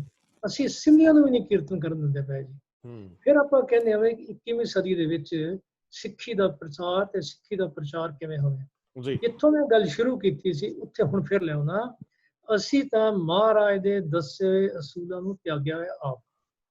ਅੱਜ ਸਾਰਿਆਂ ਨੂੰ ਜੋੜਨ ਦੀ ਲੋੜ ਹੈ ਜੀ, ਸਾਰਿਆਂ ਨੂੰ ਨਾਲ ਲਿਆਉਣ ਦੀ ਲੋੜ ਹੈ। ਰੀਸੈਂਟਲੀ ਤੁਹਾਨੂੰ ਯਾਦ ਹੈ ਸ਼ਾਇਦ ਤੁਸੀਂ ਮੇਰੀ ਕਿਸੇ ਡਿਸਕਸ਼ਨ 'ਚ ਭਾਈ ਨਿਰਮਲ ਸਿੰਘ ਬਾਰੇ ਆਪਾਂ ਗੱਲ ਕੀਤੀ। ਹਾਂ ਬਿਲਕੁਲ ਬਿਲਕੁਲ। ਨਿਰਮਲ ਸਿੰਘ ਵਰਗਾ ਰਾਗੀ, ਪੱਕੇ ਰਾਗਾਂ ਦਾ ਧੁਰੰਧਰ ਵਿਦਵਾਨ, 6 ਜਮਾਤਾਂ ਪਾਸ, ਜਿਹਦੇ ਉੱਤੇ ਕਿੰਨੇ ਬੰਦੇ PhD ਕਰ ਗਏ ਨੇ ਉਹਨਾਂ ਦੀਆਂ ਲਿਖਤਾਂ ਉੱਤੇ। ਬਿਲਕੁਲ ਉਸ ਬੰਦੇ ਦੇ ਸੰਸਕਾਰ ਤੇ 5 ਬੰਦੇ ਵੀ ਸ਼ਾਮਲ ਨਾ ਹੋਣ, ਨਾ ਕੋਈ ਆਪਣੀ ਧਿਰ ਕੋਈ ਪਹੁੰਚੀ ਨਹੀਂ। ਸਾਡਾ ਕੋਈ ਸ਼੍ਰੋਮਣੀ ਕਮੇਟੀ ਪ੍ਰਧਾਨ, ਮਾਫ ਕਰਨਾ ਸ਼੍ਰੀ ਅਕਾਲ ਤਖਤ ਸਾਹਿਬ ਦੇ ਜਥੇਦਾਰ ਕੋਈ ਵੀ ਨਹੀਂ ਗਏ। ਮੈਂ ਗਲਤੀ ਕੀਤੀ ਜਾਂ ਚੰਗਾ ਕੀਤਾ ਜੀ, ਮੈਂ ਇੱਕ ਚਿੱਠੀ ਲਿਖੀ ਅਕਾਲ ਤਖਤ ਦੇ ਜਥੇਦਾਰ ਨੂੰ ਵੀ ਤੁਹਾਨੂੰ ਜਾਣਾ ਚਾਹੀਦਾ ਸੀਗਾ। ਸਾਡੀ ਤਾਂ ਹਾਲਤ ਇਹ ਹੈ ਕਿ ਸਾਡਾ ਉੱਥੇ ਕੋਈ ਬੰਦਾ ਪਹੁੰਚਿਆ ਤੱਕ ਨਾ, ਐਡੇ ਵੱਡੇ ਰਾਗੀ, ਕਿਉਂਕਿ ਉਹ ਇੱਕ ਇਹ ਗੁਰੂ ਘਰ ਦਾ ਜੋ ਸਿੱਖ ਸੀ। ਮੈਂ ਨਾਂ ਨਹੀਂ ਲੈਂਦਾ, ਇੱਕ ਬਹੁਤ ਵੱਡੇ ਰਾਗੀ ਸਿੰਘ ਦਾ, ਗੁਜ਼ਰ ਗਏ ਨੇ ਹੁਣ। ਉਹ ਇੱਕ ਦਿਨ ਪਟਿਆਲੇ ਮੈਂ ਹੁੰਦਾ ਸੀ ਰੀਜਨਲ ਮੈਨੇਜਰ, ਉਹ ਸਾਡੇ ਵੱਲ ਆਏ ਤੇ ਮੈਂ ਕਿਹਾ ਆਪਣੀਆਂ ਬੱਚੀਆਂ ਵੱਡੀਆਂ ਹੋ ਗਈਆਂ, ਸਾਡੇ ਬੈਂਕ 'ਚ ਕੰਮ ਕਰਦੀਆਂ ਸੀ। ਮੈਂ ਕਿਹਾ ਜੀ ਬੱਚਿਆਂ ਦਾ ਵਿਆਹ ਕਰ ਦਈਏ, ਕੋਈ ਚੰਗਾ ਮੁੰਡਾ ਲੱਭ ਲਓ ਅੰਮ੍ਰਿਤਸਰ 'ਚ, ਤੁਸੀਂ ਤਾਂ ਉੱਥੇ ਹੁੰਦੇ ਹੋ। ਕਹਿਣ ਲੱਗੇ, ਉਹਨੂੰ ਬੜਾ ਦੁੱਖ ਹੋਏਗਾ ਇਹ ਗੱਲ ਸੁਣ ਕੇ, ਕਹਿਣ ਲੱਗੇ ਰਿਸ਼ਤੇ ਤਾਂ ਬੜੇ ਆਉਂਦੇ ਨੇ ਜੱਟ ਘਰਾਂ ਦੇ ਵੀ, ਰੰਧਾਵਾ ਸਾਹਿਬ ਤੁਸੀਂ ਜੱਟ ਹੀ ਹੋ। ਕਹਿਣ ਲੱਗੇ ਪਰ ਡਾਰੇ ਲੱਗਦਾ ਹੈ ਕਿ ਸਾਰੀ ਉਮਰ ਉਹਨਾਂ ਨੂੰ ਚੱਚਾ ਹੀ ਕਹਿੰਦੇ ਰਹਿਣਗੇ। ਸਮਝ ਗਿਆ ਨਾ ਮੇਰੀ ਗੱਲ ਜੀ? ਮੈਂ ਸਮਝ ਗਿਆ। ਤੇ ਚੂੜੀ ਕਹਿੰਦੇ ਰਹਿਣਗੇ। ਤੇਰੀਆਂ ਅੱਖਾਂ 'ਚ ਪਾਣੀ ਆ ਗਿਆ। ਮੈਂ ਕਿਹਾ ਗੁਰੂ ਰਾਮਦਾਸ ਘਰ ਦੇ ਕੀਰਤਨੀਓ, ਤੁਹਾਨੂੰ ਵਿਸ਼ਵਾਸ ਹੋਣਾ ਚਾਹੀਦਾ। ਕਹਿੰਦਾ ਵਿਸ਼ਵਾਸ ਮੈਨੂੰ ਤਾਂ ਗੁਰੂ ਦਾ ਹੈ, ਪਰ ਉਹਨਾਂ ਤੇ ਨਾ ਜਿਹਦਾ ਰਿਸ਼ਤਾ ਲੈਣਾ ਸਾਡੇ ਕੋਲੋਂ। ਇਹ ਸਾਡੀ ਹਾਲਤ। ਕਦੀ ਸਿੱਖਾਂ ਨੇ, ਸ਼੍ਰੋਮਣੀ ਅਕਾਲੀ ਦਲ ਸਿੱਖਾਂ ਦੀ ਵਾਹਦ ਜਥੇਬੰਦੀ ਦੇ ਬੜੇ ਵੱਡੇ ਨਾਅਰੇ ਮਾਰਦੇ ਹਾਂ, ਅਸੀਂ ਬੜੇ ਵੱਡੇ ਮੋਰਚੇ ਲਾਉਂਦੇ ਹਾਂ, ਹਜ਼ਾਰਾਂ ਲੱਖਾਂ ਸਿੱਖ ਮਰਵਾ ਦਿੱਤੇ, ਸ਼ਹੀਦ ਕਰਵਾ ਦਿੱਤੇ ਜੀ। ਅਸੀਂ ਸਿੱਖੀ ਦੇ ਪਹਿਰੇਦਾਰ ਹਾਂ।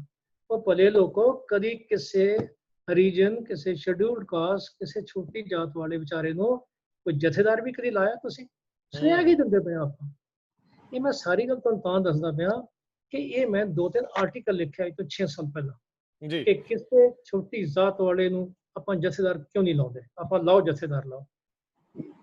35% ਹਰੀਜਨਾਂ ਦੀ ਆਬਾਦੀ ਹੈ ਪੰਜਾਬ ਦੇ ਵਿੱਚ। ਆਪਾਂ ਪੰਜਾਬ ਦੀ ਪਹਿਲਾਂ ਗੱਲ ਕਰ ਲਈਏ, ਫਿਰ ਮੈਂ ਸਰ ਚਰਨਜੀਤ ਸਿੰਘ ਦੀ ਗੱਲ ਤੇ ਆਉਣਾ, ਜਿਹੜੇ ਪੰਜਾਬ ਤੋਂ ਬਾਹਰ ਨੇ। 35% ਹਰੀਜਨਾਂ ਦੀ ਆਬਾਦੀ ਹੈ। ਇੱਕ ਦਿਨ ਸਰ RP ਸਿੰਘ ਮੈਨੂੰ ਕਹਿੰਦੇ, ਦਿੱਲੀ 'ਚ ਅਸੀਂ ਇਕੱਠੇ ਸੀ, ਮੈਨੂੰ ਕਹਿਣ ਲੱਗੇ ਕਿ ਜੇ ਹਰੀਜਨ ਅਦਰ ਦੈਨ ਜੱਟ ਇਕੱਠੇ ਹੋ ਜਾਣ ਤੇ ਇਹਨਾਂ ਦੀ ਮੈਜੋਰਿਟੀ ਜੱਟਾਂ ਨਾਲ ਵੱਧ ਜਾਂਦੀ ਹੈ। ਬਿਲਕੁਲ ਬਿਲਕੁਲ। ਮੈਂ ਕਿਹਾ ਆਪਾਂ ਤਾਂ ਜੋੜਨ ਨੂੰ ਫਿਰਦੇ। ਕਹਿੰਦੇ ਇਹ ਸਾਰੇ ਜੋੜਨ ਦੇਣਗੇ ਤਾਂ ਆਪਾਂ ਜੋੜਾਂਗੇ ਨਾ ਜੀ, ਇਹ ਜੋੜਨ ਨਾ ਦੇਣ ਆਪਾਂ ਵੀ ਕੀ ਕਰ ਸਕਦੇ ਹਾਂ ਸਾਰੇ। ਮੇਰੇ ਕਹਿਣ ਦਾ ਮਤਲਬ ਹੈ, ਇਹਨਾਂ ਦਾ ਕਦੀ ਕਿਸੇ ਨੇ ਚੀਫ ਮਿਨਿਸਟਰ ਬਣਾਇਆ? ਮਾਫ ਕਰਨਾ ਜੀ, ਇਹ ਚੀਫ ਮਿਨਿਸਟਰ ਇੱਕ ਪਰਿਵਾਰ ਦੀ ਮਲਕੀਅਤ ਹੈ ਸਾਰੀ ਇੱਥੇ ਕਿਤੇ। ਆਪਾਂ ਸਿੱਖੀ ਦੀ ਗੱਲ ਕਰਦੇ ਹਾਂ, ਇਹ ਸਿੱਖੀ ਤੋਂ ਕੋਹਾਂ ਮੀਲ ਦੂਰ ਨੇ। ਮੈਂ ਵਿੱਚ ਵੜ ਕੇ ਵੇਖਿਆ ਜੀ, ਮਾਫ ਕਰਨਾ ਮੇਰੀ ਗੱਲ ਜੀ। ਇਹਨਾਂ ਵਿੱਚ ਅਮੀਰੀ ਹੈ, ਇਹਨਾਂ ਵਿੱਚ ਲਾਲਚ ਹੈ, ਇਹਨਾਂ ਵਿੱਚ ਪਰਿਵਾਰਵਾਦ ਹੈ, ਇਹਨਾਂ ਸੱਚ ਨਹੀਂ, ਇਹਨਾਂ ਸੰਤੋਖ ਨਹੀਂ, ਇਹਨਾਂ ਵਿੱਚ ਸੱਚ ਨਹੀਂ ਜੀ। ਉਹ ਵੇਲਾ ਇੱਕ ਸਿੱਖ ਦੀ ਗਵਾਹੀ ਤਾਂ ਕੋਰਟ ਵੈਸੇ ਹੀ ਮੰਨ ਲੈਂਦੀ ਹੁੰਦੀ ਸੀ, ਇੱਕ ਸਿੱਖ ਦੀ ਹੈ, ਇੱਕ ਅੰਮ੍ਰਿਤਧਾਰੀ ਸਿੱਖ ਦੀ ਗਵਾਹੀ ਹੈਗੀ ਹੈ। ਅੱਜ ਕਿਹੜਾ ਵੇਲਾ ਆ ਗਿਆ ਸਾਡਾ? ਅੱਜ ਤੇ ਸਾਡਾ ਸਾਰਾ ਮਹੱਲ ਝੂਠ ਤੇ ਉਸਰਿਆ ਦਿਸਦਾ ਹੈ। ਮੈਨੂੰ ਇਹੀ ਸਮੱਸਿਆ ਹੈ ਕਿ ਜਿਵੇਂ ਤੁਸੀਂ ਲਫ਼ਜ਼ ਵਰਤਿਆ, ਸਾਡੀ ਗਰੂਮਿੰਗ ਹੀ ਇੰਜ ਦੀ ਆ, ਸਾਡੀ ਸਕੂਲਿੰਗ ਦੇ ਵਿੱਚ ਹੀ ਉਹ ਸਾਰਾ ਕੁਝ ਹੈ। ਅਜੇ ਅਸੀਂ ਉਧਰ ਔਲੇ ਹੀ ਨਹੀਂ, 2 ਕਦਮ ਨਹੀਂ ਚੱਲੇ। ਸੋ ਮੈਂ ਇੱਕ ਵਾਰੀ ਫਿਰ ਸਰਦਾਰ ਚਰਨਜੀਤ ਜੀ ਵੱਲ ਜਾਣਾ ਚਾਹੂੰਗਾ। ਸਰਦਾਰ ਸਾਹਿਬ, ਕਿਉਂਕਿ ਤੁਸੀਂ ਇਸ ਵਿਸ਼ੇ ਨੂੰ ਆਪਣੇ ਢੰਗ ਨਾਲ ਘੜਿਆ, ਮੈਨੂੰ ਇੰਜ ਲੱਗਦਾ ਹੈ ਕਿ ਇਹ ਖੂਬਸੂਰਤੀ ਹੈ ਕਿ ਸਾਡੇ ਕੋਲ ਤੁਹਾਡੇ ਵਰਗੇ ਵਿਦਵਾਨ ਬੈਠੇ। ਮੇਰਾ ਪੈਨਲ, ਮੈਂ ਤਾਂ ਬਹੁਤ ਛੋਟਾ ਤੇ ਬੌਣਾ ਮਹਿਸੂਸ ਕਰਦਾ ਹਾਂ। ਤੁਹਾਡੇ ਵਰਗੇ ਬਹੁਤ ਸਾਰੇ ਲੋਕ, ਮੈਂ ਇਸ ਐਲੀਟ ਕਲਾਸ ਵਿੱਚ ਆ ਕੇ ਮਹਿਸੂਸ ਕੀਤਾ ਕਿ ਤੁਸੀਂ ਲੋਕ ਬਾਣੀ ਨੂੰ ਜਿੰਨਾ ਜਿਉਂਦੇ ਹੋ। ਮੈਂ ਦੋਸਤੋ ਤੁਹਾਨੂੰ ਦੱਸ ਦਿਆਂ ਕਿ ਕਈ ਵਾਰੀ ਸਰਦਾਰ ਸਾਹਿਬ ਨਾਲ, ਸਰਦਾਰ ਚਰਨਜੀਤ ਜੀ ਨਾਲ ਗੱਲ ਕਰਨੀ ਹੋਵੇ ਤੇ ਇਹ ਘੰਟਿਆਂ ਤੱਕ ਇੱਕ ਗਰੁੱਪ ਦੇ ਵਿੱਚ ਪਾਠ 'ਚ ਰੁਚਿਤ ਹੁੰਦੇ, ਔਰ ਉਹਦੇ ਵਿੱਚ ਉਹ ਲੋਕ ਜਿਹੜੇ ਵੱਡੇ ਵੱਡੇ ਬੈਂਕ ਚਲਾ ਰਹੇ ਆ, ਜਿਹੜੇ ਬਹੁਤ ਵੱਡੇ ਵੱਡੇ ਸਰਕਾਰੀ ਅਦਾਰੇ ਚਲਾ ਰਹੇ ਆ, ਉਹ ਵੀ ਸ਼ਾਮਲ ਹੁੰਦੇ ਆ। ਅਸੀਂ ਐਵੇਂ ਛੋਟੀ ਜੀ ਕਲਗੀ ਪੱਗ ਦੇ ਵਿੱਚ ਲਾ ਕੇ ਤੁਰ ਪੈਂਦੇ ਆ, ਭਾਵੇਂ ਗਲੀ ਮਹੱਲੇ ਦੇ ਪ੍ਰਧਾਨ ਹੀ ਬਣ ਜਾਈਏ, ਸਾਨੂੰ ਇੰਜ ਲੱਗਦਾ ਦੁਨੀਆ ਅਸੀਂ ਥੰਮੀ ਪਈ ਹੈ। ਪਰ ਇਹ ਲੋਕ ਨੇ ਗੁਰੂ ਦੇ ਸਿੱਖ, ਡਾਊਨ ਟੂ ਅਰਥ। ਕਿਸੇ ਤੁਸੀਂ 20 ਵਾਰੀ ਕਹੋ ਤੇ ਇੱਕ ਵਾਰੀ ਹਾਮੀ ਭਰਦੇ ਆ ਕਿ ਹਾਂ ਕੈਮਰੇ ਤੇ ਆਵਾਂਗੇ, ਲੇਕਿਨ ਇਹਨਾਂ ਲੋਕਾਂ ਨਾਲ ਹੀ ਅਸੀਂ ਖੜੇ ਆ। ਇਹਨਾਂ ਦੀ ਪਛਾਣ ਹੀ ਸਾਡੀ ਪਛਾਣ ਹੋਣੀ ਚਾਹੀਦੀ ਆ। ਮੈਂ ਕਈ ਵਾਰੀ ਇਹਨਾਂ ਨੂੰ ਕਿਹਾ ਕਿ ਤੁਸੀਂ ਅਗਵਾਈ ਲਈ ਅੱਗੇ ਕਿਉਂ ਨਹੀਂ ਆਉਂਦੇ, ਕਿਹੜੇ ਡਰ ਨੇ, ਛੱਡ ਕਿਉਂ ਨਹੀਂ ਦਿੰਦੇ? ਆਖਰ ਤਾਂ ਅਸੀਂ ਸਾਰਿਆਂ ਮਰੀ ਜਾਣਾ ਹੈ। ਜੇ ਤੁਹਾਡੇ ਵਰਗੀ ਅਗਵਾਈ ਮਿਲ ਜੇ ਤੇ ਘੱਟੋ ਘੱਟ ਲਾਲਚ ਰਹਿਤ ਸਾਨੂੰ ਲੀਡਰਸ਼ਿਪ ਮਿਲ ਜਾਊ, ਖੜਾ ਭਰ ਜਾਣਗੇ, ਗੁਰੂ ਦੇ ਸਿੱਖੇ ਮਹਿਸੂਸ ਕਰਨ ਲੱਗ ਜਾਣਗੇ ਕਿ ਸਾਡੇ ਗੁਰੂ ਦੀ ਸਿੱਖਿਆ ਤੋਂ, ਗੁਰਬਾਣੀ ਤੋਂ ਸਿੱਧ ਕੁਝ ਸਖੀਅਤਾਂ ਬਚੀਆਂ ਵੀ ਰਹੀਆਂ। ਸਰਦਾਰ ਚਰਨਜੀਤ ਸਿੰਘ, ਹੁਣ ਅੱਗੇ ਨੂੰ ਡਿਜ਼ਾਈਨ ਕਿਵੇਂ ਲੈ ਕੇ ਜਾਣਾ? ਸਾਹਿਬ, ਤੁਸੀਂ ਕਹਿ ਰਹੇ ਹੋ ਕਿ ਅੱਗੇ ਕਿਵੇਂ ਲੈ ਕੇ ਜਾਣਾ, ਤੇ ਤੁਸੀਂ ਅਗਵਾਈ ਲਈ ਅੱਗੇ ਆਓ। ਅਸੀਂ ਤਿੰਨੇ 70 ਪਾਰ ਕਰ ਚੁੱਕੇ ਹਾਂ, ਮੈਂ ਤਾਂ 75 ਪਾਰ ਕਰ ਚੁੱਕਿਆ। ਤੇ ਤੁਸੀਂ ਇਹ ਦੇਖੋ ਕਿ ਜਿਹੜੀ ਸਾਡੀ ਅਗਲੀ ਪੀੜ੍ਹੀ ਹੈ, ਉਹਨੇ ਕਿੱਥੇ ਲੈ ਕੇ ਜਾਣਾ ਹੈ ਜੀ। ਔਰ ਇਸ ਮਸਲੇ ਤੇ ਗੰਭੀਰਤਾ ਨਾਲ ਸੋਚਣ ਵਾਲੀ ਗੱਲ ਇਸ ਲਈ ਹੈ ਕਿ ਇਹ ਸਿਰਫ ਸਿੱਖ ਪੰਥ ਦੀ ਸਮੱਸਿਆ ਨਹੀਂ ਹੈ ਜੀ, ਇਹ ਸਾਰੇ ਧਰਮਾਂ ਦੀ ਸਮੱਸਿਆ ਹੈ। ਕਿ ਸਾਇੰਸ ਦਾ ਅਸਰ ਕਹਿ ਲਓ, ਜੋ ਟੈਕਨੋਲੋਜੀ ਆਈ ਹੈ ਨਵੀਂ, ਉਹਦੇ ਕਰਕੇ ਕਹਿ ਲਓ, ਜਾਂ ਸਾਰਾ ਸਮਾਜੀ ਵਰਤਾਰਾ ਹੀ ਕਹਿ ਲਓ, ਜਾਂ ਹੋਰ ਕਹਿ ਲਓ ਵੀ ਕਲਯੁਗ ਕਰਕੇ, ਕਲਯੁਗ ਰਥ ਗੰਗਾ ਮਹਾਰਾਜ ਕਹਿੰਦੇ, ਜੋ ਵੀ ਹੈ, ਸਾਰੇ ਧਰਮਾਂ ਦੀ ਜਿਹੜੀ ਨੌਜਵਾਨ ਪੀੜ੍ਹੀ ਹੈ ਉਹ ਆਪੋ ਆਪਣੇ ਧਰਮਾਂ ਤੋਂ ਬੇਮੁਖ ਹੋ ਰਹੀ ਹੈ ਜੀ। ਤੁਹਾਨੂੰ ਹੈਰਾਨੀ ਹੋਏਗੀ ਕਿ ਇੱਕ ਸਰਵੇ ਦੇ ਵਿੱਚ ਸਾਹਮਣੇ ਆਇਆ ਕਿ ਸਾਊਦੀ ਅਰਬ ਦੇ ਵਿੱਚ 5% ਲੋਕ ਐਥੀਸਟ ਆਪਣੇ ਆਪ ਨੂੰ ਕਹਿੰਦੇ ਨੇ ਨੌਜਵਾਨਾਂ ਦੇ ਵਿੱਚ, ਔਰ ਉਹਨਾਂ ਦੀ ਗਿਣਤੀ ਵੱਧ ਰਹੀ ਹੈ ਜੀ। ਉਸ ਮੁਲਕ ਦੇ ਵਿੱਚ ਜਿੱਥੇ ਕਿ ਆਪਣੇ ਧਰਮ ਨੂੰ ਨਕਾਰਨਾ ਮੌਤ ਦੀ ਸਜ਼ਾ ਦਾ ਹੱਕਦਾਰ ਹੈ ਜੀ। ਤੇ ਬਾਕੀ ਹੋਰ ਜੇ ਤੁਸੀਂ ਦੇਖੋ ਕ੍ਰਿਸਚੈਨਿਟੀ ਦੇ ਵਿੱਚ, ਹੁਣ ਤੇ ਨਵੀਂ ਪੀੜ੍ਹੀ ਦੇ ਵਿੱਚ ਕੋਈ 10-12% ਹੀ ਨੇ ਜਿਹੜੇ ਕਹਿੰਦੇ ਆ ਕਿ ਹਾਂ ਅਸੀਂ ਪੂਰੇ ਚਰਚ ਤੋਂ ਹੀ ਕ੍ਰਿਸਚਨ ਹਾਂ। ਮੁਸਲਮਾਨਾਂ ਦੇ ਵਿੱਚ ਜੇ ਤੁਸੀਂ ਦੇਖੋ ਕਿ ਕਿਹੜੇ ਮੁਸਲਮਾਨ ਅੱਜ ਕੱਲ੍ਹ ਏਥੀਜ਼ਮ ਵੱਲ ਜਾ ਰਹੇ ਨੇ ਜਾਂ ਐਗਨੋਸਟਿਸਿਜ਼ਮ ਵੱਲ ਜਾ ਰਹੇ ਨੇ, ਕਿਉਂਕਿ ਬਹੁਤੇ ਮੁਲਕਾਂ ਦੇ ਵਿੱਚ, ਇਸਲਾਮੀ ਮੁਲਕਾਂ ਦੇ ਵਿੱਚ ਧਰਮ ਨੂੰ ਛੱਡਣ ਦੀ ਯਾਨੀ ਅਪੋਸਟੇਸੀ ਦੀ ਸਜ਼ਾ ਮੌਤ ਹੈ। ਇਸ ਕਰਕੇ ਉਹ ਸਾਹਮਣੇ ਨਹੀਂ ਆਉਂਦੇ, ਪਰ ਕਿਉਂਕਿ ਇੰਟਰਨੈਟ ਤੇ ਅੱਜ ਕੱਲ੍ਹ ਤੁਸੀਂ ਖੁੱਲ੍ਹ ਕੇ ਗੱਲ ਕਰ ਸਕਦੇ ਹੋ ਇਹ ਸਰਵੇਜ਼ ਦੇ ਵਿੱਚ ਕੀ ਆ ਰਹੀ ਹੈ। ਤਾਂ ਨੌਜਵਾਨਾਂ ਦਾ ਜਿੱਥੋਂ ਤੱਕ ਤਾਲੁਕ ਹੈ, ਉਹਨਾਂ ਨੂੰ ਇਹ ਕਿ ਤੁਸੀਂ ਕਿਹੜੀਆਂ ਕਦਰਾਂ ਕੀਮਤਾਂ ਦੇ ਨਾਲ ਜੋੜਨਾ ਹੈ। ਪਹਿਲੀ ਗੱਲ ਤਾਂ ਇਹ ਆ ਜਾਂਦੀ ਹੈ। ਹੁਣ ਇੱਥੇ ਕਦਰਾਂ ਕੀਮਤਾਂ ਦੀ ਮੈਂ ਤੁਹਾਨੂੰ ਗੱਲ ਦੱਸਾਂ, ਮੇਰੇ ਬੈਚਮੇਟ ਵੈਸਟ ਬੰਗਾਲ ਦੇ, ਉਹ ਕਹਿਣ ਲੱਗੇ, ਕਹਿੰਦੇ ਕਿ ਅਸੀਂ ਜਦੋਂ ਕਿਤੇ ਇਕੱਲੇ ਘਰੇ ਰਾਤ ਨੂੰ ਜਾਣਾ ਹੋਵੇ ਤਾਂ ਸਾਨੂੰ ਕਿਹਾ ਜਾਂਦਾ ਸੀ ਸ਼ੀ ਇਜ਼ ਅ ਲੇਡੀ। ਕਹਿੰਦੇ ਕਿ ਤੁਸੀਂ ਸਿੱਖ ਦੀ ਟੈਕਸੀ ਦੇ ਵਿੱਚ ਜਾਣਾ ਸੇਫ ਹੋਵੋਗੇ। ਵਾਹ, ਕਮਾਲ ਹੈ। ਇੱਥੇ ਸੁਲਤਾਨ ਬੇਟਾ ਮੇਰਾ ਇੱਕ ਵਾਰੀ ਪਾਰਕਿੰਗ ਗੱਡੀ ਕਰ ਰਿਹਾ ਸੀਗਾ ਤੇ ਇਹਨੇ ਇੱਕ ਗੱਡੀ ਦੇ ਵਿੱਚ ਟੱਕਰ ਮਾਰੀ। ਫਿਰ ਉਹ ਪਾਰਕਿੰਗ ਸਪੇਸ ਤੇ ਕੋਈ ਜ਼ਿਆਦਾ ਨੁਕਸਾਨ ਤਾਂ ਨਹੀਂ ਹੈ, ਸਰਾਸਰ ਇਹਦੀ ਗਲਤੀ ਸੀ। ਮੈਂ ਬਾਹਰ ਨਿਕਲ ਕੇ ਮਾਫੀ ਮੰਗੀ ਤਾਂ ਬੰਦਾ, ਮੈਂ ਉਹਨੂੰ ਆਫਰ ਕੀਤਾ ਵੀ ਮੈਂ ਤੁਹਾਨੂੰ ਜੋ ਵੀ ਖਰਚ ਹੋਏਗਾ, ਉਹ ਮੈਨੂੰ ਕਹਿਣ ਲੱਗਾ, ਉਹ ਹੱਸ ਕੇ ਕਹਿਣ ਲੱਗਾ, ਕਹਿੰਦਾ no I have great respect for Sikhs. ਕਮਾਲ ਹੈ, ਕਮਾਲ ਹੈ, ਕਮਾਲ ਹੈ, ਕਮਾਲ ਹੈ। ਅੱਛਾ, ਕਿਹੜੀਆਂ ਚੀਜ਼ਾਂ ਨੇ ਜਿਸ ਕਰਕੇ ਕਿ ਅੱਜ ਤੋਂ ਕੁਝ ਸਾਲ ਪਹਿਲਾਂ ਤੱਕ ਇਹ ਸੀਗਾ ਕਿ ਲੋਕ ਪੰਜਾਬ ਤੋਂ ਬਾਹਰ ਇਹ ਕਦਰ ਕਰਦੇ ਸੀਗੇ ਤੇ ਹੁਣ ਉਹ ਅਸੀਂ ਪੰਜਾਬ ਦੇ ਵਿੱਚ ਹੀ ਜੇ ਉਹ ਕਦਰਾਂ ਕੀਮਤਾਂ ਤੋਂ ਦੂਰ ਹੋ ਰਹੇ ਹਾਂ ਤਾਂ ਪਹਿਲਾਂ ਨਿਸ਼ਾਨਦੇਹੀ ਤਾਂ ਕਰੀਏ ਵੀ ਕੀ ਕਾਰਨ ਕੀ ਕਮੀ ਕਿੱਥੇ ਹੈ। ਚੰਗੇ ਸਿੱਧੀਆਂ ਦੀ ਗੱਲ ਮੈਂ ਜ਼ਰੂਰ ਕਰਨੀ ਚਾਹੁੰਦਾ। ਮੈਂ ਜਦੋਂ ਬੇਲਗਾਮ ਦੇ ਵਿੱਚ ਸੀ ਤਾਂ ਉਦੋਂ ਹਾਲੇ ਗੁਰਦੁਆਰਾ ਨਹੀਂ ਸੀ ਬਣਿਆ ਜੀ। तो गुरपुरब ते किसी हॉल नूं किराए ते लैके उत्थे पाठ रखवा लैंदे सी। पाठ रखा गया रात नूं 10 बजे, मैं क्या पाठ रखे गए, मैं देख के आवा। मैं गया उत्थे, तो एक सज्जन उत्थे इन्ना सोहना पाठ कर रहे सी कि उस तरह दा सोहना पाठ बड़ा घट मैं सुनिया। मैं किसी नूं बाहर आके जदों मैं उठ के आया, मैं पूछया भी ये कौन ने, उन्होंने दा नाम दस्सिया, सिंधी सज्जन सीगे। अच्छा। उस तो बाद उन्होंने दस्सिया होने भी वो कमिश्नर आए सी, मैंने पूछा सी वो मैंने मिले थे। अच्छा, उन्होंने मैं बाद में आखा कि तुसी अपना पाठ मैनू रिकॉर्ड करके कैसेट बना के, फिर उस तो बाद उन्होंने मैनू अपने घर इनवाइट किया। घर 2 कमरियां दा घर सीगा। उन्होंने पिता जी रेलवे बोर्ड के या तो चेयरमैन रह चुके थे या वो मैंबर रेलवे बोर्ड सीगे, बड़ी उच्ची पोजीशन पे सीगे। ते उन्होंने माता जी नाल उन्हों दी धर्म पत्नी ते 2 बच्चे, यानी 5 बंदियां दा परिवार, 2 कमरे, एक बैठक कह लो, एक छत्या होया नाल बरांडा, एक पूरा बेडरूम उन्होंने अपना प्रकाश किया होया। और वो उदों तक बाहर नहीं सी जाते जदों तक हुक्मनामा ना वाक ना ले लैंड सवेरे। तो एक पासे तो यह है, बड़े अफसोस नाल उन्होंने मैनू आख्या कि मैनू गुरुद्वारे दे विच जाके पाठ करन नहीं देंदे। बेलगाम तो बॉम्बे शिफ्ट हो गए थे मिस्टर दलाल जी, तो कहते भी तुसी STPC वालियां नू आखो।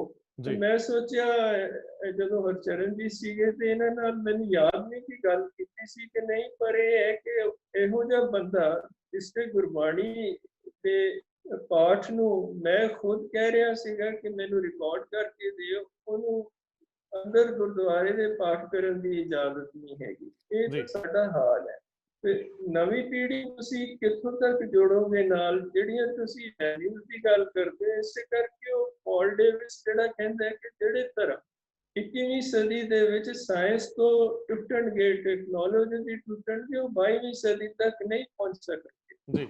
तो असीं सिर्फ एक्सटर्नल्स दे नाल बहुत ज़्यादा उन्हां ते उलझ के रह जांदे आ, पर असली जिहड़ा तत्त है धर्म दा उस दे नाल तुसीं किवें जोड़ोगे। नौजवान पीढ़ी दी जे गल करदे हो ਤਾਂ ਉਹਨਾਂ ਨੂੰ ਤੁਸੀਂ ਅਸਲੀ ਜਿਹੜੀਆਂ ਸਿੱਖੀਜ਼ਮ ਦੀਆਂ ਕਦਰਾਂ ਨੇ ਜੋ ਸਾਨੂੰ ਸਿੱਖ ਧਰਮ ਸਿਖਾਉਂਦਾ ਹੈ ਉਹ ਕਿਸ ਤਰ੍ਹਾਂ ਸਿਖਾਓ।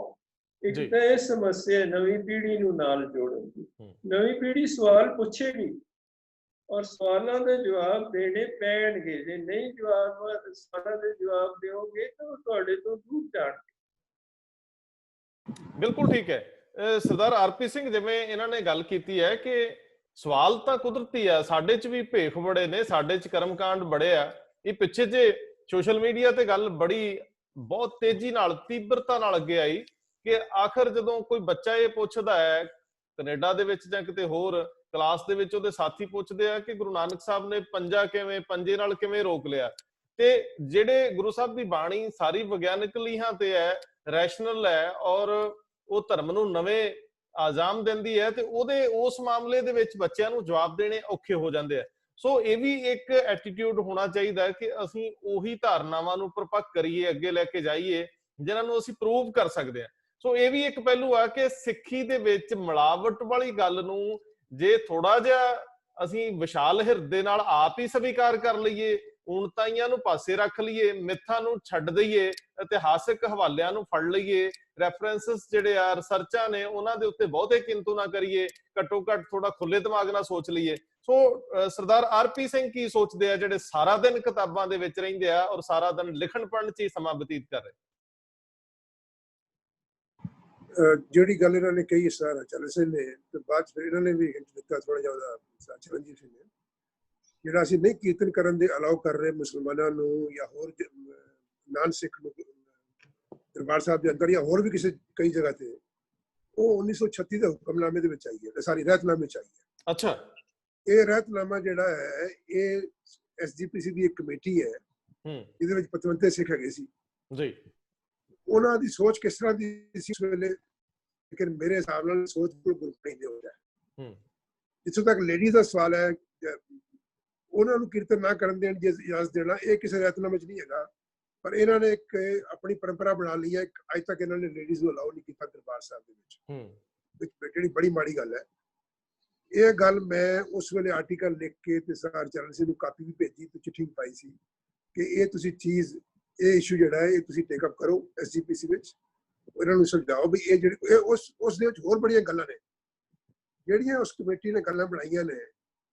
ਜਿਹੜੀ ਤੁਸੀਂ ਗੱਲ ਕਰ ਰਹੇ ਹੋ ਕਿ ਜਿਹੜੀ ਰਿਲੀਜਨ ਦਾ ਜਿਹੜਾ ਐਸੈਂਸ ਹੈਗਾ ਉਹਨੂੰ ਅਸੀਂ ਡਿਸਟਰਬ ਨਹੀਂ ਕਰਨਾ ਚਾਹੀਦਾ, ਜੋ ਗੁਰੂਆਂ ਨੇ ਸਾਨੂੰ ਦਿੱਤਾ ਹੈ, ਜੋ ਉਹਦੀ ਸੋਚ ਸਾਡੀ ਜਿਹੜੀ ਜੋ ਵਿਚਾਰਧਾਰਾ ਗੁਰੂਆਂ ਦੀ ਹੈ।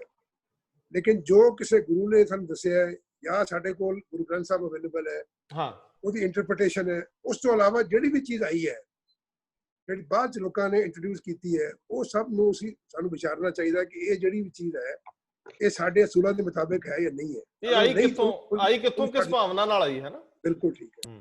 ਉਸ ਵੇਲੇ ਉਹਨਾਂ ਨੇ ਕੀ ਸੋਚਿਆ, ਉਹਨਾਂ 55 ਸਿੱਖਾਂ ਨੇ, ਉਹ ਵੱਖਰੀ ਗੱਲ ਹੈ, ਲੇਕਿਨ ਉਹਨਾਂ ਨੇ ਕਈ ਚੰਗੇ ਕੰਮ ਕੀਤੇ ਹੋਣਗੇ, ਲੇਕਿਨ ਇਹ ਬੜੀ ਵੱਡੀ ਗਲਤੀ ਕੀਤੀ ਹੈ ਮੇਰੇ ਹਿਸਾਬ ਨਾਲ। ਜਿਹੜੀ ਕੌਮ ਦੇ ਮਤਲਬ ਕਿ ਮਰਦਾਨਾ ਸਾਰੀ ਉਮਰ ਗੁਰੂ ਨਾਨਕ ਦੇਵ ਦੇ ਨਾਲ ਰਹੇ, ਉਹਨਾਂ ਨੇ ਉਹਦਾ ਧਰਮ ਨਹੀਂ ਬਦਲਿਆ। ਉਸ ਤੋਂ ਬਾਅਦ ਸਾਡਾ ਜਿਹੜਾ ਨੀਂਹ ਰੱਖੀ ਗਈ ਦਰਬਾਰ ਸਾਹਿਬ ਦੀ, ਉਹ ਨੀਂਹ ਇੱਕ ਮੁਸਲਮਾਨ ਫਕੀਰ ਕੋਲੋਂ ਰਖਾਈ ਗਈ। ਇਹ ਸਾਡੀ ਸੋਚ ਸੀ। ਅੱਜ ਅਸੀਂ ਕਹੀਏ ਵੀ ਉੱਥੇ ਜਾ ਕੇ ਕੋਈ ਮੁਸਲਮਾਨ ਕੀਰਤਨ ਨਹੀਂ ਕਰ ਸਕਦਾ, ਰਬਾਬੀ ਕੀਰਤਨ ਨਹੀਂ ਕਰ ਸਕਦਾ, ਇਸ ਤੋਂ ਵੱਡੀ ਬੇਵਕੂਫੀ ਨਹੀਂ ਹੋ ਸਕਦੀ। ਬੇਵਕੂਫੀ ਤਗੜੀ। ਇਹ ਜਿਹੜੀਆਂ ਚੀਜ਼ਾਂ ਨੇ, ਇਹਨੂੰ ਤੁਸੀਂ ਕਹੋਗੇ ਤੇ ਮੈਂ ਇਹਦੇ ਵਾਸਤੇ ਵਰਡ ਕੀ ਹੈ ਜੀ ਕਰਦੇ ਨੇ, ਬਿਦਅਤ। ਜਿਹੜੀ ਚੀਜ਼ ਪ੍ਰੋਫੈਟ ਮੁਹੰਮਦ ਨੇ ਨਹੀਂ ਦੱਸੀ ਜਾਂ ਉਸ ਵੇਲੇ ਨਹੀਂ ਸੀ ਹੈਗੀ ਜਾਂ ਕੁਰਾਨ 'ਚ ਨਹੀਂ ਹੈਗੀ ਔਰ ਬਾਅਦ 'ਚ ਲਿਆਂਦੀ ਗਈ ਔਰ ਉਹ ਅੱਜ ਅਸੂਲ ਬਣ ਗਈ ਹੈ, ਉਹਨਾਂ ਅਸੂਲਾਂ ਨੂੰ ਕੱਢ ਦਿਓ ਬਾਹਰ ਤੇ ਧਰਮ ਨੂੰ ਜਿੰਨਾ ਸਿੰਪਲੀਫਾਈ ਕਰ ਸਕਦੇ ਸਿੰਪਲੀਫਾਈ ਕਰ ਦਿਓ। ਬੇਸਿਕ ਐਸੈਂਸ ਨੂੰ ਸਮਝੋ, ਉਹਨੂੰ ਤੁਸੀਂ ਸਮਝੋ, ਔਰ ਜਿਹੜੀ ਚੀਜ਼ ਤੁਹਾਡੀ ਜ਼ਰੂਰਤ, ਜਿਹੜੀ ਤੁਹਾਡੇ ਧਰਮ ਨੇ ਤੁਹਾਡੇ ਤੇ ਫਰਜ਼ ਕੀਤੀ ਹੈ, ਉਹਨੂੰ ਤੁਸੀਂ ਪੂਰਾ ਰੱਖੋ। ਉਸ ਤੋਂ ਬਾਅਦ ਇਲਾਵਾ ਜੋ ਵੀ ਹੈ ਇੰਟਰਪ੍ਰੀਟੇਸ਼ਨ ਤੇ ਬਗੈਰ ਗੱਲ ਤੋਂ ਝਗੜਾ ਨਾ ਕਰੋ। ਮਿਨੀਮਮ ਜਿਹੜੀ ਰਿਕੁਆਇਰਮੈਂਟ ਸਾਡੀ ਹੈ ਉਹਦੇ ਉੱਪਰ ਤੁਸੀਂ ਪੱਕੇ ਰਹੋ। ਅੱਜ ਅਗਰ ਇੱਕ ਸਿੱਖ ਸਾਬਤ ਸੂਰਤ ਨਹੀਂ ਵੀ ਹੈਗਾ ਸਹਿਜਧਾਰੀ ਹੈ ਤੇ ਉਹਦੇ 'ਚ ਕੋਈ ਹਰਜ ਨਹੀਂ ਹੈਗਾ, ਕਿਉਂਕਿ ਭਾਈ ਨੰਦ ਲਾਲ ਹਮੇਸ਼ਾ ਸਹਿਜਧਾਰੀ ਰਹੇ। ਗੁਰੂ ਗੋਬਿੰਦ ਸਿੰਘ ਨੇ ਕਦੀ ਉਹਨਾਂ ਨੂੰ ਇਹ ਨਹੀਂ ਕਿਹਾ ਵੀ ਤੁਸੀਂ ਅੰਮ੍ਰਿਤ ਛਕ ਲਓ। ਹਾਂ, ਤੁਸੀਂ ਅਗਰ ਅੰਮ੍ਰਿਤ ਛਕਣ ਤੋਂ ਬਾਅਦ ਕੋਤਾਹੀ ਕਰਦੇ ਹੋ ਤਾਂ ਉਹ ਬੜੀ ਗੱਲ ਹੈ। ਲੇਕਿਨ ਅਗਰ ਮੈਂ ਅੰਮ੍ਰਿਤ ਛਕ ਕੇ ਉਹਦੀ ਸਹੀ ਤਰ੍ਹਾਂ ਪਾਲਣਾ ਨਹੀਂ ਕਰ ਸਕਦਾ ਔਰ ਮੈਂ ਸਹੀ ਤਰੀਕੇ ਨਾਲ ਆਪਣਾ ਪਾਠ ਕਰਨਾ ਚਾਹਨਾ ਔਰ ਮੈਂ ਅਸੂਲਾਂ ਤੇ ਚੱਲਣਾ ਚਾਹਨਾ, ਤੇ ਮੈਨੂੰ ਉਹਦੀ ਪੂਰੀ ਪਰਮਿਸ਼ਨ ਹੋਣੀ ਚਾਹੀਦੀ ਹੈ। ਔਰ ਮੇਰਾ ਗੁਰਦੁਆਰੇ 'ਚ ਉਨਾ ਹੀ ਹੱਕ ਹੈ ਜਿੰਨਾ ਕਿਸੇ ਸਾਬਤ ਸੂਰਤ ਸਿੱਖ ਦਾ ਹੱਕ ਹੈ। ਤੇ ਇਹ ਜਿਹੜਾ ਸਾਡਾ ਅਸੀਂ ਕਾਨੂੰਨ ਬਣਾ ਦਿੱਤਾ ਅਨਫੋਰਚੂਨੇਟਲੀ ਕਿ ਅਸੀਂ ਸਹਿਜਧਾਰੀ ਸਿੱਖਾਂ ਨੂੰ ਵੋਟ ਦਾ ਅਧਿਕਾਰ ਵੀ ਲੈ ਲਿਆ ਉਹਨਾਂ ਕੋਲੋਂ, ਬੜੀ ਵੱਡੀ ਗੱਲ ਹੋਈ ਮੇਰੇ ਹਿਸਾਬ ਨਾਲ। ਹੋਰ ਇਹੋ ਜਿਹੀ ਬੜੀ ਗੱਲਾਂ ਹੋਈਆਂ ਨੇ, ਉਹ ਤਾਂ ਖਰੇ ਅੱਜ ਸਾਡਾ ਵਿਸ਼ਾ ਨਹੀਂ ਹੈਗਾ। ਲੇਕਿਨ ਜਿਹੜੀ ਤੁਸੀਂ ਗੱਲ ਕੀਤੀ ਹੈ ਕਿ ਬਹੁਤ ਸਾਰੀਆਂ ਜਿਹੜੀਆਂ ਸਾਡੀਆਂ ਧਰਮ ਦੇ ਵਿੱਚ ਚੀਜ਼ਾਂ ਮਿਲਾ ਦਿੱਤੀਆਂ ਗਈਆਂ ਨੇ, ਉਹ ਅਨਫੋਰਚੂਨੇਟਲੀ ਸਾਡਾ ਰਿਲੀਜਨ ਦੇਖਿਆ ਜਾਏ ਤਾਂ ਸਿਰਫ ਅਗਰ ਸ਼ੁਰੂ ਕੀਤਾ ਜਾਏ ਗੁਰੂ ਨਾਨਕ ਦੇਵ ਤੋਂ 550 ਸਾਲ, ਜੇ ਗੁਰੂ ਗ੍ਰੰਥ ਸਾਹਿਬ ਤੋਂ ਸ਼ੁਰੂ ਕੀਤਾ ਜਾਏ ਤਾਂ 400 ਕੁਝ ਸਾਲ ਸਮਝ ਲਓ। ਜੇ ਤੁਸੀਂ ਸ਼ੁਰੂ ਕਰੋ ਗੁਰੂ ਗੋਬਿੰਦ ਸਿੰਘ ਤੋਂ ਤਾਂ ਖਾਲਸਾ ਪੰਥ ਦੀ ਗੱਲ ਕਰਦੇ ਤਾਂ ਫਿਰ 300 350 ਤੋਂ ਕੁਝ ਆਸ-ਪਾਸ ਗਿਣ ਲਓ। ਇਹਨਾਂ ਨਵਾਂ ਧਰਮ ਹੋਣ ਦੇ ਬਾਵਜੂਦ ਵੀ ਜਿੰਨੀਆਂ ਕੁਰੀਤੀਆਂ ਸਾਡੇ 'ਚ ਆ ਗਈਆਂ ਨੇ ਇਹਨੇ ਥੋੜੇ ਸਮੇਂ 'ਚ, ਉਹ ਬੜੀ ਮਾੜੀ ਗੱਲ ਹੈ। ਲੇਕਿਨ ਅਨਫੋਰਚੂਨੇਟਲੀ ਸਾਡੇ ਕੋਲ ਸਾਰੇ ਸਾਡੇ ਕੋਲ ਰਿਸੋਰਸਿਸ ਅਵੇਲੇਬਲ ਨੇ। ਜੋ ਸਾਡੇ ਸੋਰਸਿਸ ਨੇ ਓਰੀਜਨਲ, ਸਾਡੇ ਗੁਰੂਆਂ ਨੇ ਕੀ ਕਿਹਾ, ਸਾਡੀ ਬਾਣੀ 'ਚ ਕੀ ਹੈ, ਬਾਣੀ ਦੇ ਵਿੱਚ ਕਈ ਇਸ਼ੂਜ਼ ਨੇ ਸਾਡੇ ਕੋਲ ਜਿਹੜੀ ਬੀੜਾਂ ਪਹੁੰਚੀਆਂ ਨੇ, ਅਨਫੋਰਚੂਨੇਟਲੀ ਉਹ ਉਤਾਰੇ ਨੇ। ਇਸ ਗੱਲ ਨੂੰ ਮੰਨਣਾ ਪਏਗਾ ਜੀ। ਬਿਲਕੁਲ। ਹਾਂ, ਇਹ ਗੱਲ ਅਗਰ ਨਹੀਂ ਮੰਨੋਗੇ ਤਾਂ ਗਲਤ ਚੀਜ਼ ਹੈ।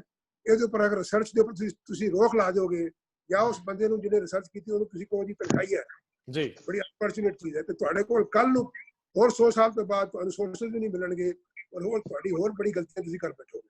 ਨਹੀਂ, ਸਰਦਾਰ ਆਰਪੀ ਸਿੰਘ, ਗੱਲ ਹੋਰ ਵੀ ਨਾਲ ਜੁੜ ਜਾਂਦੀ ਹੈ ਕਿ ਪਾਬੰਦੀਆਂ ਲਾਉਣ ਲੱਗੋਗੇ ਤੇ ਰਿਸਰਚ ਕੋਈ ਨਹੀਂ ਕਰੂਗਾ, ਇਹਨਾਂ ਵਿਸ਼ਿਆਂ ਤੇ ਬੋਲੂਗਾ ਕੋਈ ਨਹੀਂ।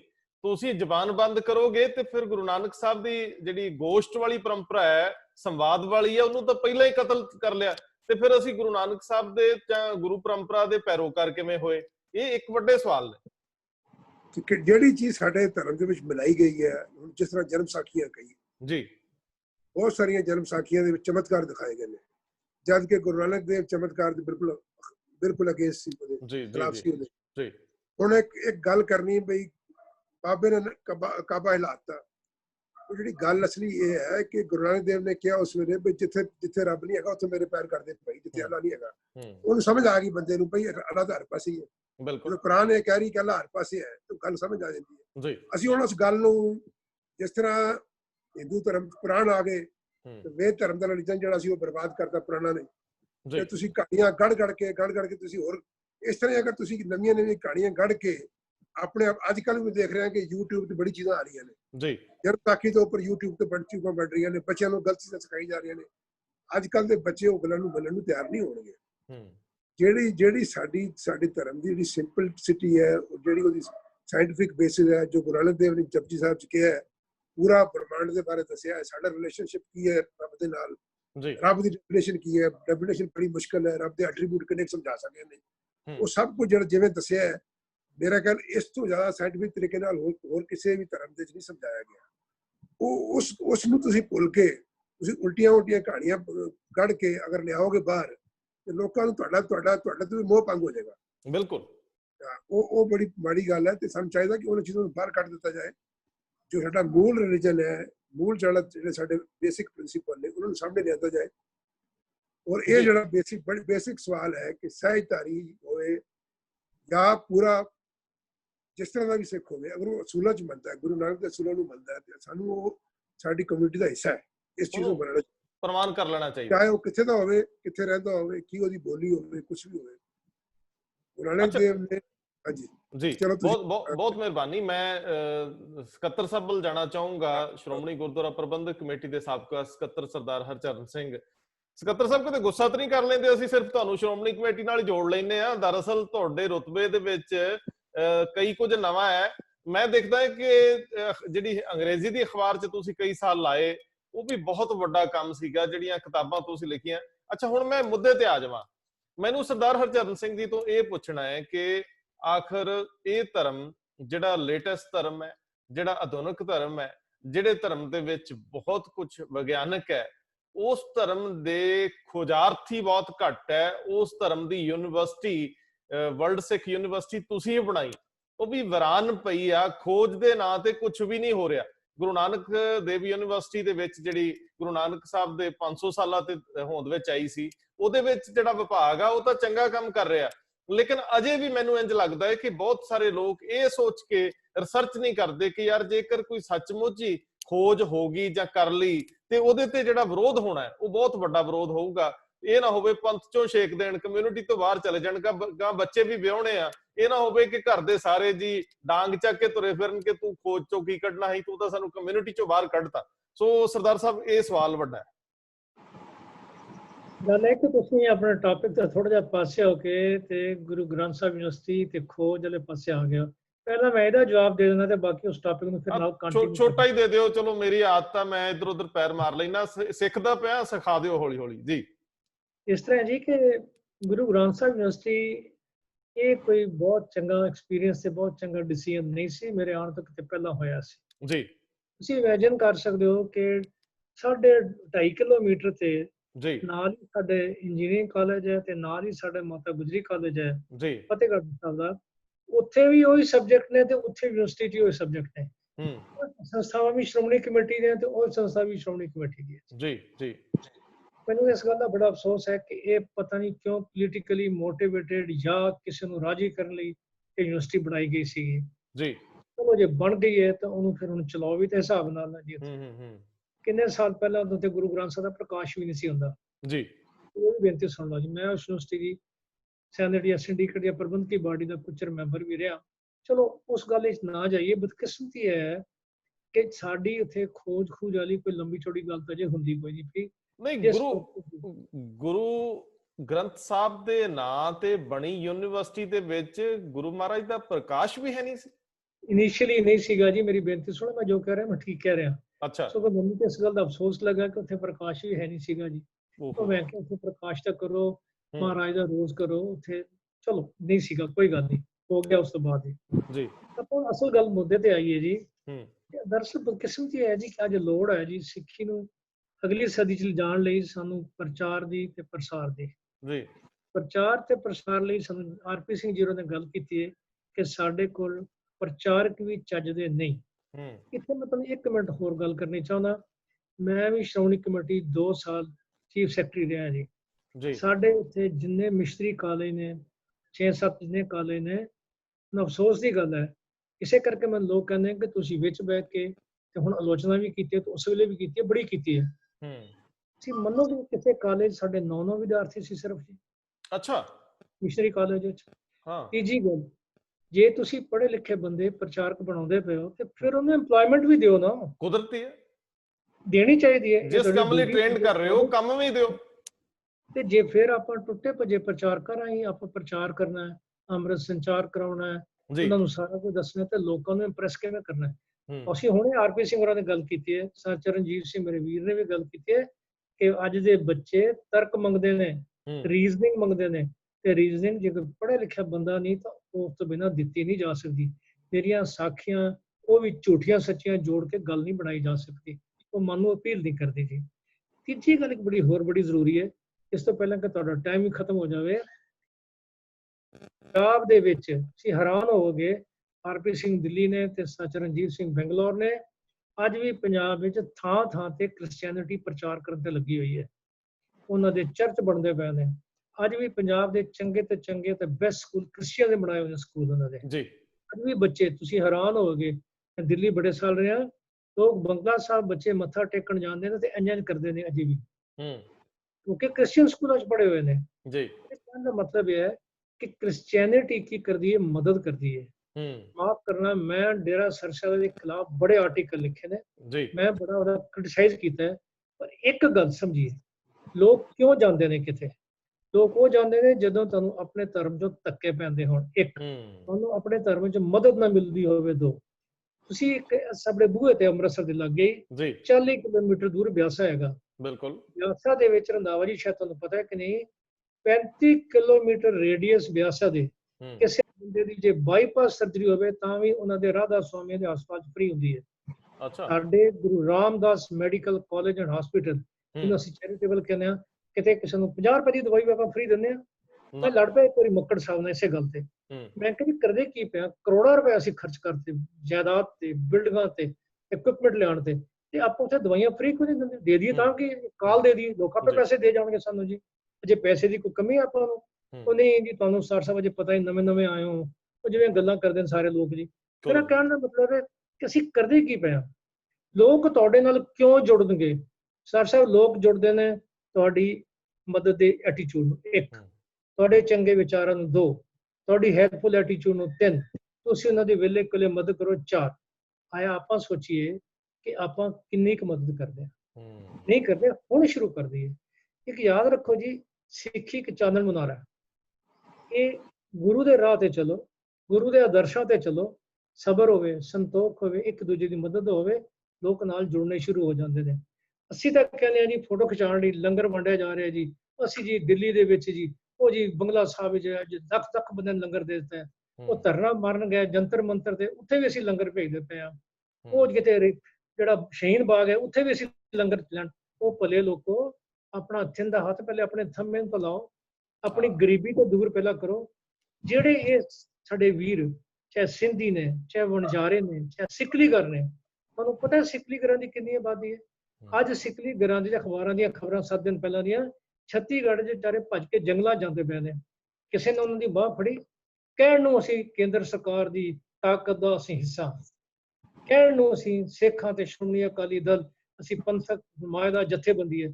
ਉਹ ਮੇਰੇ ਵੀਰੋ, ਜਮ ਬਣੋ, ਤੁਹਾਨੂੰ ਵਧਾਈਆਂ, ਤੁਹਾਡੀ ਅਮੀਰੀ ਨੂੰ ਵੀ ਵਧਾਈਆਂ, ਤੁਹਾਡੀਆਂ ਗੱਦੀਆਂ ਨੂੰ ਵੀ ਵਧਾਈਆਂ, ਪਰ ਸਿੱਖੀ ਦੀ ਗੱਲ ਤਾਂ ਕਰੋ। ਆਪਾਂ ਪ੍ਰਚਾਰ ਤੇ ਪ੍ਰਸਾਰ ਵਾਲੇ ਪਾਸੇ ਤੁਰਦੇ ਪਏ ਹਾਂ, ਬੜਾ ਜ਼ਰੂਰੀ ਹੈ। ਸਿੱਖੀ ਦੀ ਗੱਲ ਕਰਕੇ ਤੇ ਸਭ ਪ੍ਰਾਪਤ ਕੀਤਾ, ਸਾਰੀਆਂ ਕੁਰਸੀਆਂ ਸਿੱਖੀ ਦੀ ਨੀਂਹ ਤੇ ਉਸਰੀਆਂ ਨੇ। ਵੱਖਰੀ ਗੱਲ ਆ ਕਿ ਸਿੱਖੀ ਵੱਲ ਪਿੱਠੀ ਕਰਕੇ ਰੱਖੀ, ਮੂੰਹ ਤੇ ਕਦੇ ਕੀਤਾ ਨਾ। ਸੋ ਮੈਂ ਹਾਂ ਜੀ ਜੀ ਜੀ ਇਹ ਸਿੱਖੀ ਵੱਲ ਸਭ ਕੁਝ ਲਿਆ ਤੁਸੀਂ ਤੇ ਕਿਰਪਾ ਕਰਕੇ ਹੱਥ ਜੋੜਦੇ ਆ ਤੁਹਾਡੇ ਕੋਲ ਜੀ। ਨਾ ਤਾਂ ਤੁਸੀਂ ਮਾਫ ਕਰਨਾ, ਆਪਾਂ ਕਹਿੰਦੇ ਆ ਅਗਲੇ ਸਿੱਖੀ ਜਾਏਗੀ ਕਿੱਥੇ।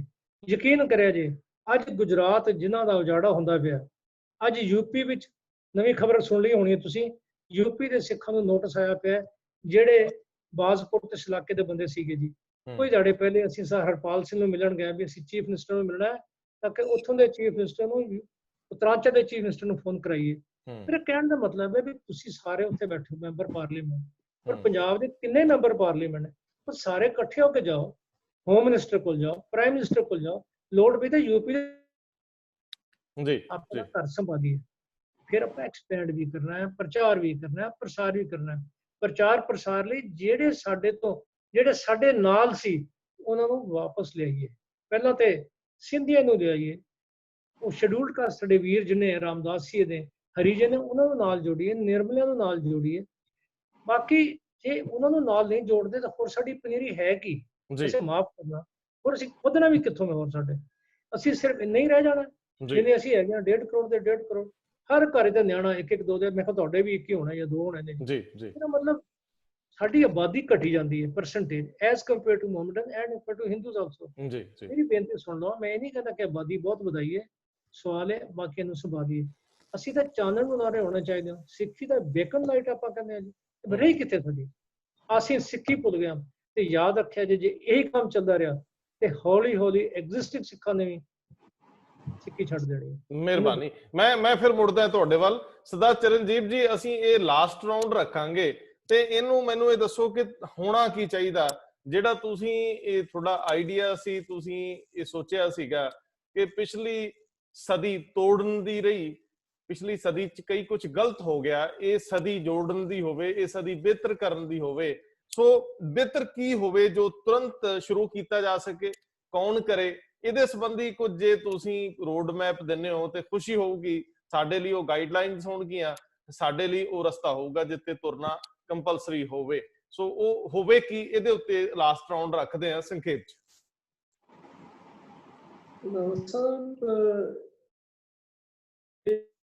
ਏਡੀ ਸੌਖੀ ਸਮੱਸਿਆ ਤੇ ਹੈ ਨਹੀਂ ਕਿ ਜਿਹਦਾ ਜਵਾਬ ਇੱਕ ਡਿਸਕਸ਼ਨ ਦੇ ਵਿੱਚ ਤੁਸੀਂ ਦੇ ਸਕੋ ਜੀ। ਇਹਦਾ ਧਿਆਨ ਚ ਰੱਖਣ ਵਾਲੀਆਂ ਨੇ, ਇੱਕ ਤਾਂ ਇਹ ਹੈ ਕਿ SGPC ਤੋਂ ਲੋਕਾਂ ਨੂੰ ਬੜੀ ਉਮੀਦ ਹੁੰਦੀ ਹੈ ਵੀ ਇਹ ਨਹੀਂ ਕਰ ਰਹੇ, ਉਹ ਨਹੀਂ ਕਰ ਰਹੇ ਜੀ। SGPC ਤੇ ਜਿਹੜਾ ਕਾਰਜ ਖੇਤਰ ਹੈ ਉਹ ਪੰਜਾਬ, ਹਿਮਾਚਲ ਤੇ ਹਰਿਆਣਾ ਦੇ ਜਿਹੜੇ ਇਤਿਹਾਸਕ ਗੁਰਦੁਆਰੇ ਨੇ ਉਹਨਾਂ ਤੱਕ ਸੀਮਿਤ। ਚਰਨ ਜੀ ਬਿਹਤਰ ਜਾਣਦੇ ਨੇ, ਪਰ ਇਹਨਾਂ ਦੇ ਆਉਣ ਤੋਂ ਪਹਿਲਾਂ ਜਦੋਂ ਮੈਂ ਰਿਟਾਇਰ ਹੋਇਆ ਤਾਂ ਮੈਨੂੰ ਵੀ ਬੁਲਾਇਆ ਗਿਆ ਪੰਜਾਬ ਤੇ ਕਿ ਤੁਸੀਂ ਆ ਕੇ SGPC ਦੇ ਸੈਕਟਰੀ ਬਣ ਜਾਓ। ਮੈਂ ਗਿਆ, ਮੈਂ ਜਾ ਕੇ ਦੇਖਿਆ, ਜਾ ਕੇ ਮੈਂ ਫਿਰ ਮੈਨੂੰ ਆਰਟਿਸਟ ਮਾਨ ਜਿਹੜੇ ਉਦੋਂ ਪੰਜਾਬ ਦੇ ਚੀਫ ਸੈਕਟਰੀ ਸੀਗੇ, ਹੁਣੇ ਰਿਟਾਇਰ ਹੋਏ ਸੀ, ਉਹਨਾਂ ਨਾਲ ਖਤੋ ਕਿਤਾਬਤ ਸੀ ਮੇਰੀ ਇਸ ਸਿਲਸਿਲੇ ਤੇ ਮੈਂ ਉਹਨਾਂ ਨੂੰ ਖਤ ਲਿਖਿਆ ਕਿ ਮੈਂ ਚੀਜ਼ਾਂ ਦੇਖੀਆਂ ਨੇ ਤੇ ਇਹ ਕਰਨ ਵਾਲੀਆਂ ਚੀਜ਼ਾਂ ਨੇ SGPC ਦਾ। ਉਸ ਚਿੱਠੀ ਦਾ ਮੈਨੂੰ ਜਵਾਬ ਹੀ ਨਹੀਂ ਆਇਆ ਮੁੜ ਕੇ। ਅੱਛਾ। ਸੀ ਜਿਸ ਦੇ ਵਿੱਚ ਇਹ ਦੇਖਿਆ ਕਿ ਅਕਾਊਂਟਸ ਦੀ ਕਿਵੇਂ ਕੰਪਿਊਟਰਾਈਜੇਸ਼ਨ ਕਰਨੀ ਹੈ। ਕਈ ਜਿਹੜੇ SGPC ਦੇ ਕਾਲਜ ਸਕੂਲ ਸੀ, ਤਨਖਾਹਾਂ ਨਹੀਂ ਸੀ ਕਈ ਮਹੀਨੇ ਮਿਲ ਰਹੀਆਂ, ਇਹੋ ਜਿਹੀਆਂ ਚੀਜ਼ਾਂ। ਤਾਂ ਪਹਿਲੀ ਗੱਲ ਤਾਂ ਹੈ ਕਿ SGPC ਦੇ ਵਿੱਚ ਜੇ ਤੁਸੀਂ ਐਕਟ ਪੜ੍ਹੋ, ਹਰਚਰਨ ਜੀ ਦੱਸ ਦੇਣਗੇ ਕਿ ਉਹ ਲਿਖਿਆ ਹੋਇਆ ਸਿਰਫ ਇੱਕ ਸੈਕਸ਼ਨ ਦੇ ਵਿੱਚ ਇਹ ਆਉਂਦਾ ਹੈ ਕਿ ਉਹ ਧਰਮ ਪ੍ਰਚਾਰ ਲਈ 10% ਉਸ ਤੇ ਖਰਚ ਕਰ ਸਕਦੇ ਨੇ। ਕਿੰਨਾ ਜੀ ਤੁਹਾਨੂੰ ਯਾਦ ਹੋਣਾ। ਇਸ ਤੋਂ ਇਲਾਵਾ ਧਰਮ ਬਾਰੇ, ਧਰਮ ਪ੍ਰਚਾਰ ਬਾਰੇ ਐਕਟ ਦੇ ਵਿੱਚ ਕੋਈ ਗੱਲ ਨਹੀਂ। ਤਾਂ ਜੇ ਤੁਸੀਂ ਇੰਸਟੀਟਿਊਸ਼ਨ ਦੀ ਗੱਲ ਕਰਦੇ ਹੋ ਤਾਂ ਪਹਿਲੀ ਗੱਲ ਤਾਂ ਇਹ ਹੈ ਕਿ ਉਹਦੇ ਲਈ ਵੀ ਤੁਹਾਨੂੰ SGPC ਦਾ ਐਕਟ ਅਮੈਂਡ ਕਰਨਾ ਪੈਣਾ। ਦੂਜੀ ਗੱਲ ਇਹ ਹੈ ਕਿ ਜਿਹੜੀ SGPC ਦੀ ਪ੍ਰਮਾਣਿਤ ਰਹਿਤ ਮਰਿਆਦਾ ਹੈ ਉਹ ਜਿਸ ਤਰ੍ਹਾਂ ਕਿਸੇ ਨੇ ਦੱਸਿਆ 1936 ਦੀ ਬਣੀ ਹੋਈ ਹੈ। ਜ਼ਿਆਦਾ ਲੋਕ ਖਾਲਸਾ ਕਾਲਜ ਦੇ ਪ੍ਰੋਫੈਸਰ, ਚੀਫ ਖਾਲਸਾ ਦੀਵਾਨ, ਇਸ ਤਰ੍ਹਾਂ ਦੇ ਕਤੂਨ ਤੇ ਸੱਜਣਾਂ ਨੇ ਮਿਲ ਕੇ ਵਿਦਵਾਨਾਂ ਨੇ ਉਹ ਬਣਾਈ। ਪਰ ਤੁਸੀਂ ਸੋਚੋ ਵੀ ਜੇ ਪ੍ਰੋਫੈਸਰਾਂ ਦੀ ਬਜਾਏ ਉੱਥੇ ਤੁਸੀਂ ਰੱਖਿਆ ਹੁੰਦਾ ਸੰਤ ਅਤਰ ਸਿੰਘ ਜੀ ਮਸਤੂਆਣੇ ਵਾਲੇ, ਬਾਬਾ ਆਨੰਦ ਸਿੰਘ ਜੀ ਕਲੇਰਾਂ ਵਾਲੇ, ਜਾਂ ਹੋਰ ਜਿਹੜੇ ਨੇ, ਤਾਂ ਉਹ ਜਿਹੜਾ ਰਹਿਤ ਮਰਿਆਦਾ ਦਾ ਸਰੂਪ ਸੀ, ਉਹਦਾ ਕੀ ਸਰੂਪ ਹੋਣਾ ਸੀਗਾ। ਜੀ ਜੀ। ਸੋ ਇਹ ਜਿਹੜੀਆਂ ਚੀਜ਼ਾਂ ਨੇ ਇਹ ਤੇ ਬਦਲਦੀਆਂ ਰਹਿੰਦੀਆਂ ਨੇ। ਹੁਣ 1936 ਤੋਂ ਲੈ ਕੇ ਅਸੀਂ ਸਮਝੋ ਨੇੜੇ ਪਹੁੰਚ ਰਹੇ ਹੋ 2036 ਦੇ, ਤੇ 100 ਸਾਲ ਤੁਸੀਂ ਕਹਿ ਲਓ ਵੀ ਉਹ ਕੱਢ ਗਈ ਹੈ, ਤੇ ਉਸ ਤੋਂ ਹੁਣ ਕੀ ਤੁਹਾਨੂੰ ਅੱਗੋਂ ਸੋਚ ਕੇ ਇਹ ਐਕਸਰਸਾਈਜ਼ ਦੁਬਾਰਾ ਤੋਂ ਕਰਨ ਦੀ ਲੋੜ ਹੈ। SGPC ਦਾ ਐਕਟ ਜੇ ਅਮੈਂਡ ਕਰਨਾ ਹੈ ਤਾਂ ਉਹਦੇ ਵਿੱਚ ਕੀ ਕੀ ਆਉਣਾ ਚਾਹੀਦਾ ਹੈ। ਤੀਸਰੀ ਚੀਜ਼, ਜਦੋਂ ਇਹ 300 ਸਾਲ ਮਨਾਇਆ ਸੀ ਆਪਣੇ ਗੁਰਗੱਦੀ ਗੁਰੂ ਗ੍ਰੰਥ ਸਾਹਿਬ ਦਾ, ਬਰਨਾਲਾ ਸਾਹਿਬ ਉਦੋਂ ਤਮਿਲਨਾਡੂ ਦੇ ਗਵਰਨਰ ਸੀ ਜੀ, ਕਿਉਂਕਿ ਮੈਂ ਉਹਨਾਂ ਦਾ ਐਸੇ ਰਹਿ ਚੁੱਕਿਆ ਸੀ। ਉਹਨਾਂ ਨੇ ਪੁੱਛਿਆ ਕਿ ਇਸ ਤਰ੍ਹਾਂ ਕੋਈ ਗੱਲ ਹੋਈ ਤਾਂ ਪੁੱਛ ਲੈਂਦੇ ਹੁੰਦੇ ਸੀਗੇ ਕਿ ਕੀ ਕੀਤਾ ਜਾਏ। ਪਰ ਮੈਂ ਉਦੋਂ ਦੇਖਿਆ ਜੀ ਸਾਡੀ ਸਿੱਖਾਂ ਦੀ ਕੋਈ ਸੈਮੀਨਰੀ ਨਹੀਂ ਹੈ। ਮਿਸ਼ਨਰੀ ਕਾਲਜ ਜਿਹੜੇ ਹੈ ਲਿਮਿਟਡ ਚੀਜ਼ ਹੈ। ਤੁਸੀਂ ਕ੍ਰਿਸਚਨ ਸੈਮੀਨਰੀ ਦੇਖੋ, ਜਿਸ ਤਰ੍ਹਾਂ ਇੰਡੀਆ ਦੀ ਸ਼ਾਇਦ ਸਭ ਤੋਂ ਵੱਡੀ ਸੈਮੀਨਰੀ ਬੈਂਗਲੋਰ 'ਚ ਹੈ। ਕਿਤੇ ਜੇ ਤੁਸੀਂ ਆਓ ਤਾਂ ਤੁਹਾਨੂੰ ਉੱਥੇ ਦਿਖਾ ਦਿਆਂਗੇ ਕਿ ਸੈਮੀਨਰੀ ਦੇ ਵਿੱਚ ਕਿਸ ਤਰ੍ਹਾਂ ਉਹ ਟ੍ਰੇਨ ਕਰਦੇ ਨੇ ਲੋਕਾਂ ਜੀ ਜੀ। ਤੇ 7 ਸਾਲ ਉਹ ਲਾ ਕੇ ਜਿਸ ਵੇਲੇ ਬਾਹਰ ਆਉਂਦੇ ਨੇ ਤਾਂ ਅਕਸਰ ਉਹ PhD ਦੇ ਨਾਲ ਬਾਹਰ ਆਉਂਦੇ ਨੇ।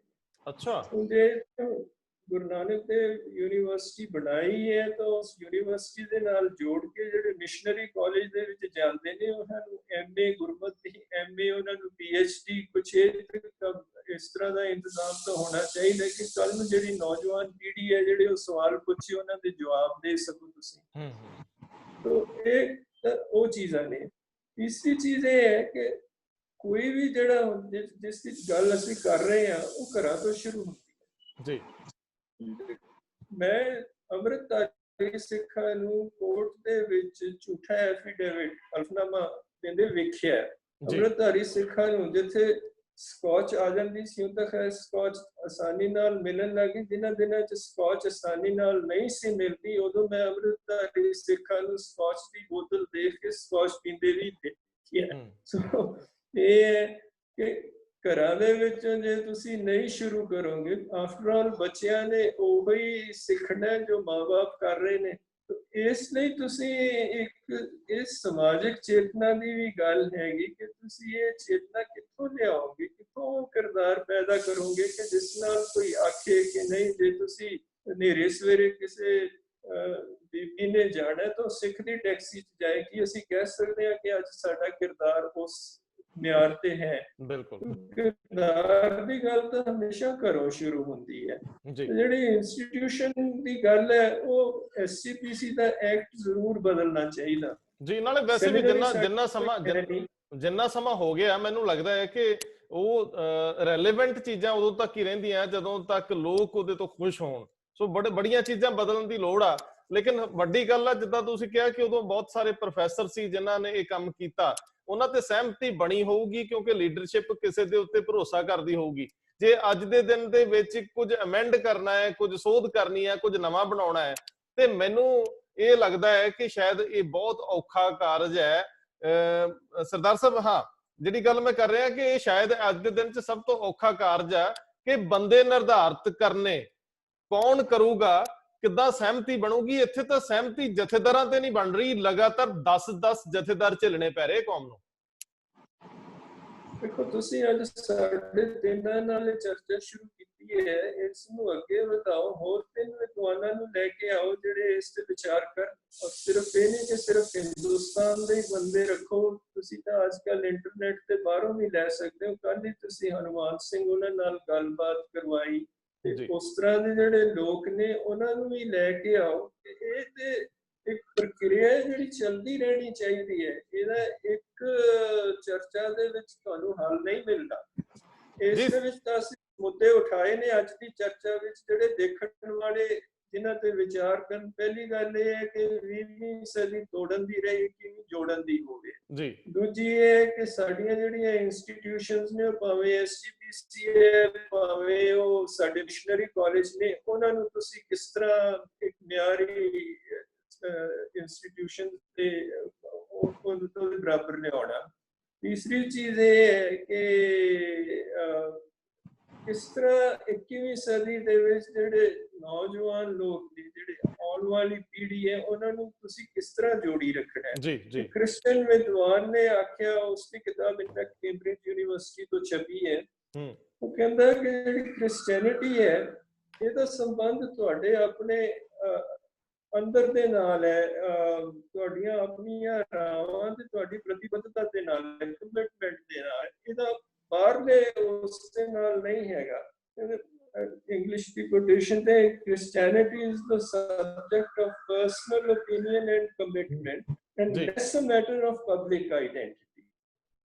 ਸਾਡੇ ਉਲਟ ਹੈ, it is more a question of public identity and less a question of commitment। ਪ੍ਰਤੀਬੱਧਤਾ ਦੀ ਗੱਲ ਨਾਲੋਂ ਅਸੀਂ ਜਿਹੜਾ ਬਾਹਰਲਾ ਸਰੂਪ ਹੈ ਉਹਦੇ ਬਾਰੇ ਜ਼ਿਆਦਾ ਚਿੰਤਤ ਹਾਂ। ਇਹ ਇੱਥੇ ਆ ਕੇ ਅਸੀਂ ਇਹ ਕ੍ਰਿਸਚੈਨਿਟੀ ਤੋਂ ਕਈ ਚੀਜ਼ਾਂ ਸਿੱਖਣ ਵਾਲੀਆਂ ਨੇ, ਕੁਝ ਚੀਜ਼ਾਂ ਦੂਜੇ ਧਰਮਾਂ ਤੋਂ ਸਿੱਖਣ ਵਾਲੀਆਂ, ਜਿਸ ਤਰ੍ਹਾਂ ਯਹੂਦੀਆਂ ਤੋਂ ਕਿ ਵਿਦਿਆ ਦੇ ਨਾਲ ਤੁਸੀਂ ਕਿਸ ਤਰ੍ਹਾਂ ਸੰਲਗਨ ਹੋਣਾ ਹੈ, ਇਹ ਯਹੂਦੀਆਂ ਤੋਂ ਸਿੱਖਣ ਵਾਲੀ ਗੱਲ ਹੈ।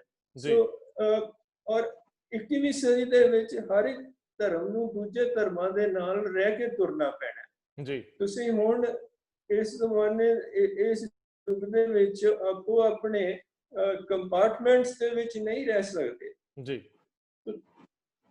ਦੂਜੇ ਧਰਮਾਂ ਦੇ ਨਾਲ ਵੀ ਕਿਸ ਤਰ੍ਹਾਂ ਰਹਿਣਾ, ਔਰ ਸਭ ਤੋਂ ਵੱਡਾ ਸਬਕ ਤਾਂ ਸਾਨੂੰ ਗੁਰੂ ਸਾਹਿਬ ਇਸ ਲਈ ਸਿਖਾ ਕੇ ਗਏ ਨੇ। ਸਾਡੇ ਲਈ ਕੋਈ ਔਖਾ ਨਹੀਂ, ਕਿਉਂਕਿ ਗੁਰੂ ਸਾਹਿਬ ਵੀ ਸਾਰੇ ਭਗਤਾਂ ਦੀ ਬਾਣੀ ਸਾਨੂੰ ਨਾਲ ਆਪਣੀ ਬਾਣੀ ਦੇ ਕੇ ਗਏ ਨੇ। ਇਹੋ ਹੀ ਉਹਨਾਂ ਦਾ ਸਮਝਾਉਣ ਦਾ ਤਰੀਕਾ ਸੀ ਨਾ ਕਿ ਸਾਰੇ ਰਸਤੇ ਉੱਥੇ ਜਾਂਦੇ ਨੇ, ਉਹ ਇੱਕ ਹੀ ਹੈ।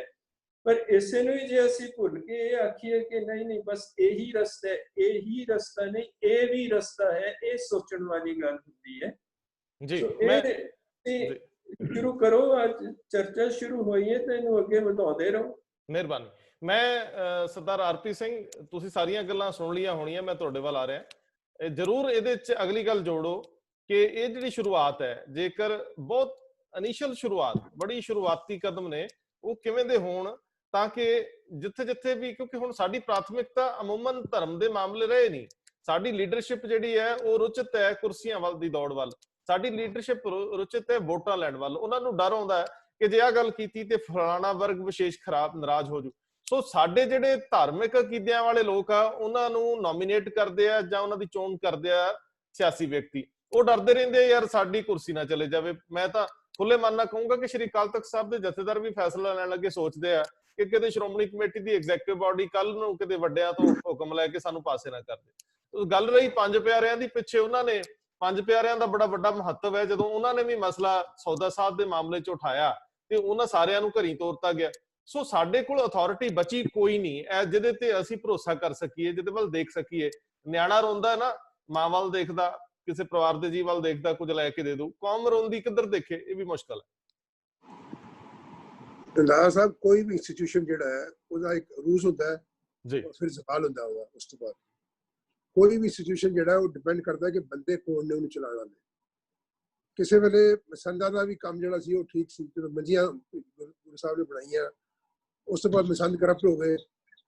ਅੱਜ SGPC ਜਿਹੜੀ ਹੈ ਉਹ ਸਿਆਸੀ ਚੱਕਰ ਪੈ ਗਈ ਹੈ, ਕਿਉਂਕਿ ਵੋਟਾਂ ਦੀ ਸਿਆਸਤ ਚ ਆ ਕੇ ਉੱਥੇ ਹਰ ਤਰ੍ਹਾਂ ਦੀ ਗੜਬੜ ਸ਼ੁਰੂ ਹੋਈ ਹੈ ਜੀ। ਔਰ SGPC ਦੇ ਕੋਲ ਜ਼ਿਆਦਾ ਐਕਸਪੈਕਟੇਸ਼ਨ ਨਹੀਂ ਸਾਨੂੰ ਕਰਨੀ ਚਾਹੀਦੀ। ਪਹਿਲੀ ਗੱਲ ਤੇ ਕਿ SGPC ਦੀ ਕੋਈ ਧਾਰਮਿਕ ਮੇਰੇ ਹਿਸਾਬ ਨਾਲ ਕੋਈ ਅਥਾਰਟੀ ਹੈ ਹੀ ਨਹੀਂ, ਕਿਉਂਕਿ ਇਹ ਸਾਡੀ ਕੋਈ ਹਿਸਟੋਰਿਕ ਸੰਸਥਾ ਨਹੀਂ ਹੈਗੀ ਜੀ। SGPC is an instrument of N act. ਇਹ ਅੰਗਰੇਜ਼ਾਂ ਕੋਲ ਇੱਕ ਐਕਟ ਬਣਿਆ, ਬਾਅਦ ਚ ਅਸੀਂ ਸਾਡੀ ਪਾਰਲੀਮੈਂਟ ਨੇ ਅਡਾਪਟ ਕੀਤਾ। ਇਹਦੇ ਮੁਤਾਬਿਕ ਉਹਨਾਂ ਦੀ ਜਿਹੜੀ ਡਿਊਟੀ ਹੈ ਉਹ ਗੁਰਦੁਆਰਿਆਂ ਦੀ ਮੈਨੇਜਮੈਂਟ ਹੈ, ਇਸ ਤੋਂ ਬਾਅਦ ਕੁਝ ਨਹੀਂ ਹੈ ਜੀ। ਅੱਜ ਉਹਨਾਂ ਦੇ ਲਗਾਏ ਬੰਦੇ ਜਿਹੜੇ ਕਿ ਚੀਫ ਮਿਨਿਸਟਰ ਦੇ ਥੱਲੇ ਕੰਮ ਕਰ ਰਹੇ ਨੇ ਟੈਕਨੀਕਲੀ, ਉਹਦੇ ਕਹਿਣ ਤੇ ਜਿਹੜੇ ਸਾਰੇ ਕੰਮ ਹੋ ਰਹੇ ਨੇ। ਅੱਜ ਕੱਲ ਦੇ ਚੀਫ ਮਿਨਿਸਟਰ ਦੀ ਨਹੀਂ ਗੱਲ ਕਰ ਰਿਹਾ ਮੈਂ, ਪਹਿਲੇ ਜਦੋਂ ਉਸੇ ਪਾਰਟੀ ਦੀ ਬਾਦਲ ਕੇ ਕਹਿ ਦਿਓ ਸਦਾ, ਐਡਾ ਕਿਹੜਾ ਸੰਗ ਰੱਖਣੀ ਜੀ, ਕੋਈ ਅਰਥ ਨਹੀਂ ਹੈਗਾ। ਮੈਂ ਉਹਨਾਂ ਦਾ ਕਸੂਰ ਨਹੀਂ, ਉਹਨਾਂ ਦੀ ਸਮਝ ਬੜੀ ਘੱਟ ਹੈ ਇਸ ਕੰਮ 'ਚ। ਜਾਣਦੇ ਹੋ ਕਮਾਲ ਕਰਦੇ ਹੋ ਸਰਦਾਰ ਜੀ। ਪੰਜ ਵਾਰੀ ਤੁਸੀਂ ਕਹਿੰਦੇ ਸਮਝ ਘੱਟ ਆ, ਅਗਲੇ 5 ਵਾਰੀ ਮੁੱਖ ਮੰਤਰੀ ਬਣੇ, ਉਹ ਫਖਰੇ ਕੌਮ ਲੈ ਗਏ, ਜਥੇਦਾਰ ਉਹਨਾਂ ਲਾਤੇ, ਸ਼੍ਰੋਮਣੀ ਕਮੇਟੀ ਦੇ ਕਿੰਨੇ ਪ੍ਰਧਾਨ ਲਾਤੇ, ਟੋੜੇ ਨੂੰ ਲਾ ਲਿਆ। ਇਹ ਸਾਰੀਆਂ ਸਰਦਾਰ ਸੁਖਬੀਰ ਸਿੰਘ ਬਾਦਲ ਨੂੰ ਅਕਲ ਹੁੰਦੀ ਵੀ ਮੇਰਾ ਇੰਨੀ ਉਮਰ ਪਈ ਹੈ ਜੇ ਬਾਕੀ ਮੇਰੀ ਅਗਰ ਫਾਰ ਸਾਈਟਡਨੈਸ ਹੁੰਦੀ ਤੇ ਜਿਸ ਤਰ੍ਹਾਂ ਆਪਣਾ ਬਿਜ਼ਨਸ ਚਲਾ ਰਿਹਾ ਉਸ ਤਰ੍ਹਾਂ ਪੰਜਾਬ ਦੀ ਗਵਰਨਮੈਂਟ ਚਲਾਉਂਦੇ ਔਰ ਧਰਮ ਵਿੱਚ ਦਖਲ ਨਹੀਂ ਦਿੰਦੇ। ਅੱਜ ਤੁਹਾਡੀ ਜਸਟੀਫਿਕੇਸ਼ਨ ਜਿਹੜੀ ਬਣਦੀ ਹੈ ਧਰਮ ਵਿੱਚ ਦਖਲ ਦੇ ਸਿਆਸਤ ਵਿੱਚ ਦਖਲ ਦੇਣ ਦੀ ਧਰਮ ਦੀ ਜਾਂ ਸਿਆਸਤ ਨੂੰ ਧਰਮ ਵਿੱਚ ਦਖਲ ਦੇਣ ਦੀ, ਤੁਸੀਂ ਤੁਹਾਡੀ ਕੀ ਜਸਟੀਫਿਕੇਸ਼ਨ ਬਣਦੀ ਹੈ ਕਿ ਜੀ ਸਾਡੇ ਗੁਰੂਆਂ ਨੇ ਗੁਰੂ ਗੋਬਿੰਦ ਨੇ 2 ਤਲਵਾਰਾਂ ਰੱਖੀਆਂ ਮੀਰੀ ਪੀਰੀ ਦੀਆਂ, ਇਹੀ ਤੁਹਾਡੀ ਜਸਟੀਫਿਕੇਸ਼ਨ ਹੈ ਨਾ।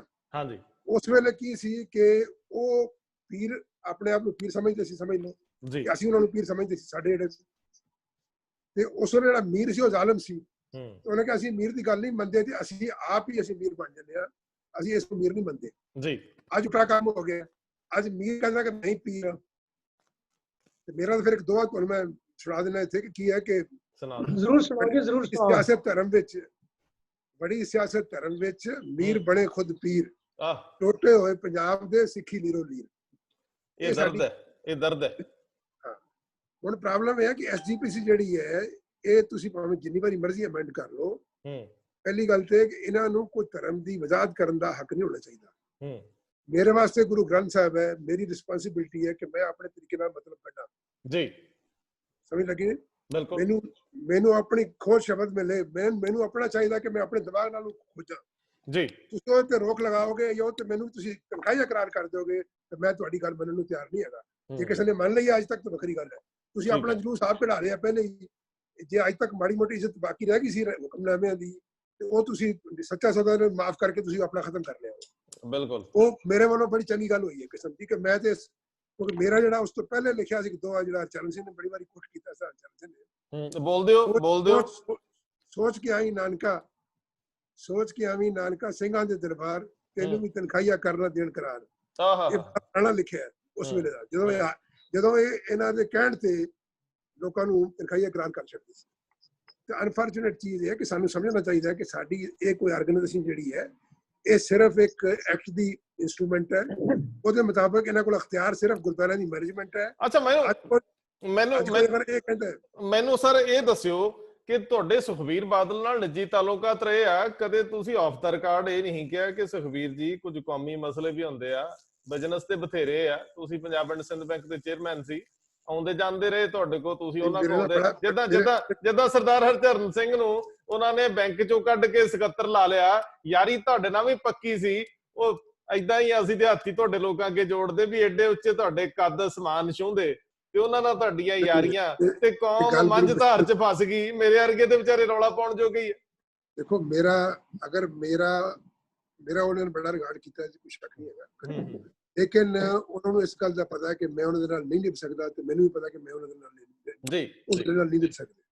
ਇਸ ਕਰਕੇ ਅਸੀਂ ਆਪਣੇ ਰਸਤੇ ਵੱਖਰੇ ਵੱਖਰੇ ਰੱਖੇ ਨੇ, ਠੀਕ ਹੈ ਜੀ। ਲੇਕਿਨ ਮੈਨੂੰ ਜਦੋਂ ਵੀ ਮੌਕਾ ਮਿਲਿਆ ਤੇ ਮੈਨੂੰ ਜਿਸ ਵੇਲੇ ਇੱਕ ਬੰਦਾ ਪਾਵਰ ਚ ਆ ਜਾਂਦਾ ਨਾ, ਪਾਵਰ ਤੋਂ ਜਿਵੇਂ ਬਾਹਰ ਹੁੰਦਾ ਤੇ ਤੁਹਾਨੂੰ ਮਿਲਣਾ ਜੁਲਣਾ ਆਮ ਹੁੰਦਾ ਹੈ ਜੀ। ਤੇ ਉਸ ਤੋਂ ਬਾਅਦ ਅਗਲਾ ਐਕਸਪੈਕਟ ਕਰਦਾ ਕਿ ਤੁਸੀਂ ਆਓ। ਸਾਡੀ ਆਦਤ ਹੈ ਕਿ ਅਸੀਂ ਪਾਵਰ ਦੇ ਜਿਹੜਾ ਪਹਿਲੇ ਬੰਦੇ ਕੋਲ ਜਾਂਦੇ ਨਹੀਂ। ਅੱਛਾ, ਉਹਨੂੰ ਲੋੜ ਪਏ ਤੇ ਗੱਲ ਕਰ ਲੈ ਤੇ ਠੀਕ ਹੈ। ਲੇਕਿਨ ਜਿੰਨੀ ਵਾਰੀ ਮੇਰੇ ਨਾਲ ਗੱਲਬਾਤ ਹੋਈ ਹੈ ਤੇ ਮੈਂ ਉਨੀ ਵਾਰੀ ਇਹ ਤਰਲਾ ਹੀ ਕੀਤਾ ਹੈ ਕਿ ਭਾਈ ਤੁਹਾਡਾ ਬੜਾ ਫਿਊਚਰ ਹੈ, ਤੁਹਾਡਾ ਢਿੱਡ ਭਰਿਆ ਹੈ, ਤੁਹਾਡੇ ਕੋਲ ਸਭ ਕੁਝ ਹੈ, ਦੁਨਿਆਵੀ ਹਰ ਚੀਜ਼ ਤੁਹਾਡੇ ਕੋਲ ਹੈ, ਤੁਸੀਂ ਸਰਕਾਰ ਚਲਾਓ ਪੰਜਾਬ ਦੀ ਜੀ ਸ਼ਰਾਫਤ ਨਾਲ ਔਰ ਇਮਾਨਦਾਰੀ ਨਾਲ, ਉਹ ਧਰਮ ਵਿੱਚ ਦਖਲ ਨਾ ਦਿਓ, ਧਰਮ ਨੂੰ ਚੱਲਣ ਦਿਓ। ਅੱਛਾ, ਤੇ ਇਨਸੀਡੈਂਟਲੀ ਜਿਹੜੇ ਸਰ ਚਰਨ ਸਿੰਘ ਹੋਰੀ ਗਏ ਨੇ ਤੇ ਉਸ ਵੇਲੇ ਥੋੜਾ ਬਹੁਤਾ ਮੈਂ ਵੀ ਇਹਨਾਂ ਨੂੰ ਇਨਕਰੇਜ ਕੀਤਾ ਤੇ ਇੱਕ ਦੋ ਵਾਰੀ ਮੈਂ ਵੀ ਸ਼ਾਇਦ ਗੱਲ ਕੀਤੀ ਹੈ ਕਿ ਬਈ ਸਰ ਚਰਨ ਸਿੰਘ ਉੱਥੇ ਜਾਣ, ਔਰ ਮੇਰੇ ਦਿਮਾਗ ਸੀ ਕਿ ਕੁਛ ਨਾ ਕੁਛ ਉੱਤੇ ਚੇਂਜਸ ਲਿਆਣਗੇ, ਇਹਨਾਂ ਨੇ ਕੋਸ਼ਿਸ਼ ਵੀ ਕੀਤੀ ਹੈ। ਅੱਛਾ, ਤੇ ਗੱਲ ਸੁਣੋ, ਲੇਕਿਨ ਮੈਨੂੰ ਆਗਿਆ ਦੇ ਦਿਓ, ਮੇਰਾ ਟਾਈਟਲ ਬੜਾ ਸੋਹਣਾ ਬਣਦਾ ਜੇ ਡਿਬੇਟ ਦਾ ਵੀ ਮੈਂ ਤੇ ਸੁਖਬੀਰ ਨੂੰ ਤਰਲੇ ਲੈਂਦਾ ਰਿਹਾ। ਆਗਿਆ ਦੇ ਦਿਓ। ਇੱਕ ਟਾਈਟਲ ਨਹੀਂ ਬਣਦਾ ਕਿਉਂਕਿ ਦੇਖੋ ਮੈਂ ਬਹੁਤਾ ਇੰਟਰਫੇਅਰ ਨਹੀਂ ਕੀਤਾ ਕਦੀ। ਅੱਛਾ, ਠੀਕ ਹੈ, ਮੈਂ ਧਾਰਮਿਕ ਮਾਮਲੇ 'ਚ ਇੰਟਰਫੇਅਰ ਕੀਤਾ, ਲੇਕਿਨ ਮੈਂ ਆਪਣਾ ਕੰਮ ਕਰੀ ਜਾਂਦਾ, ਵੱਖਰੀ ਗੱਲ ਹੈ। ਉਸ ਵੇਲੇ ਤਾਂ ਮੈਂ ਸਰਵਿਸ 'ਚ ਹੈਗਾ ਸੀ ਤੇ ਮੇਰਾ ਬੋਲਣਾ ਚੰਗਾ ਨਹੀਂ ਲੱਗਦਾ ਜੀ, ਲੇਕਿਨ ਗੱਲ ਇਹ ਕਿ ਉਹ ਤੁਸੀਂ ਸਵਾਲ ਉਠਾਇਆ ਤੇ ਮੈਂ ਤੁਹਾਨੂੰ ਜਵਾਬ ਦੇ ਦਿੱਤਾ, ਠੀਕ ਹੈ।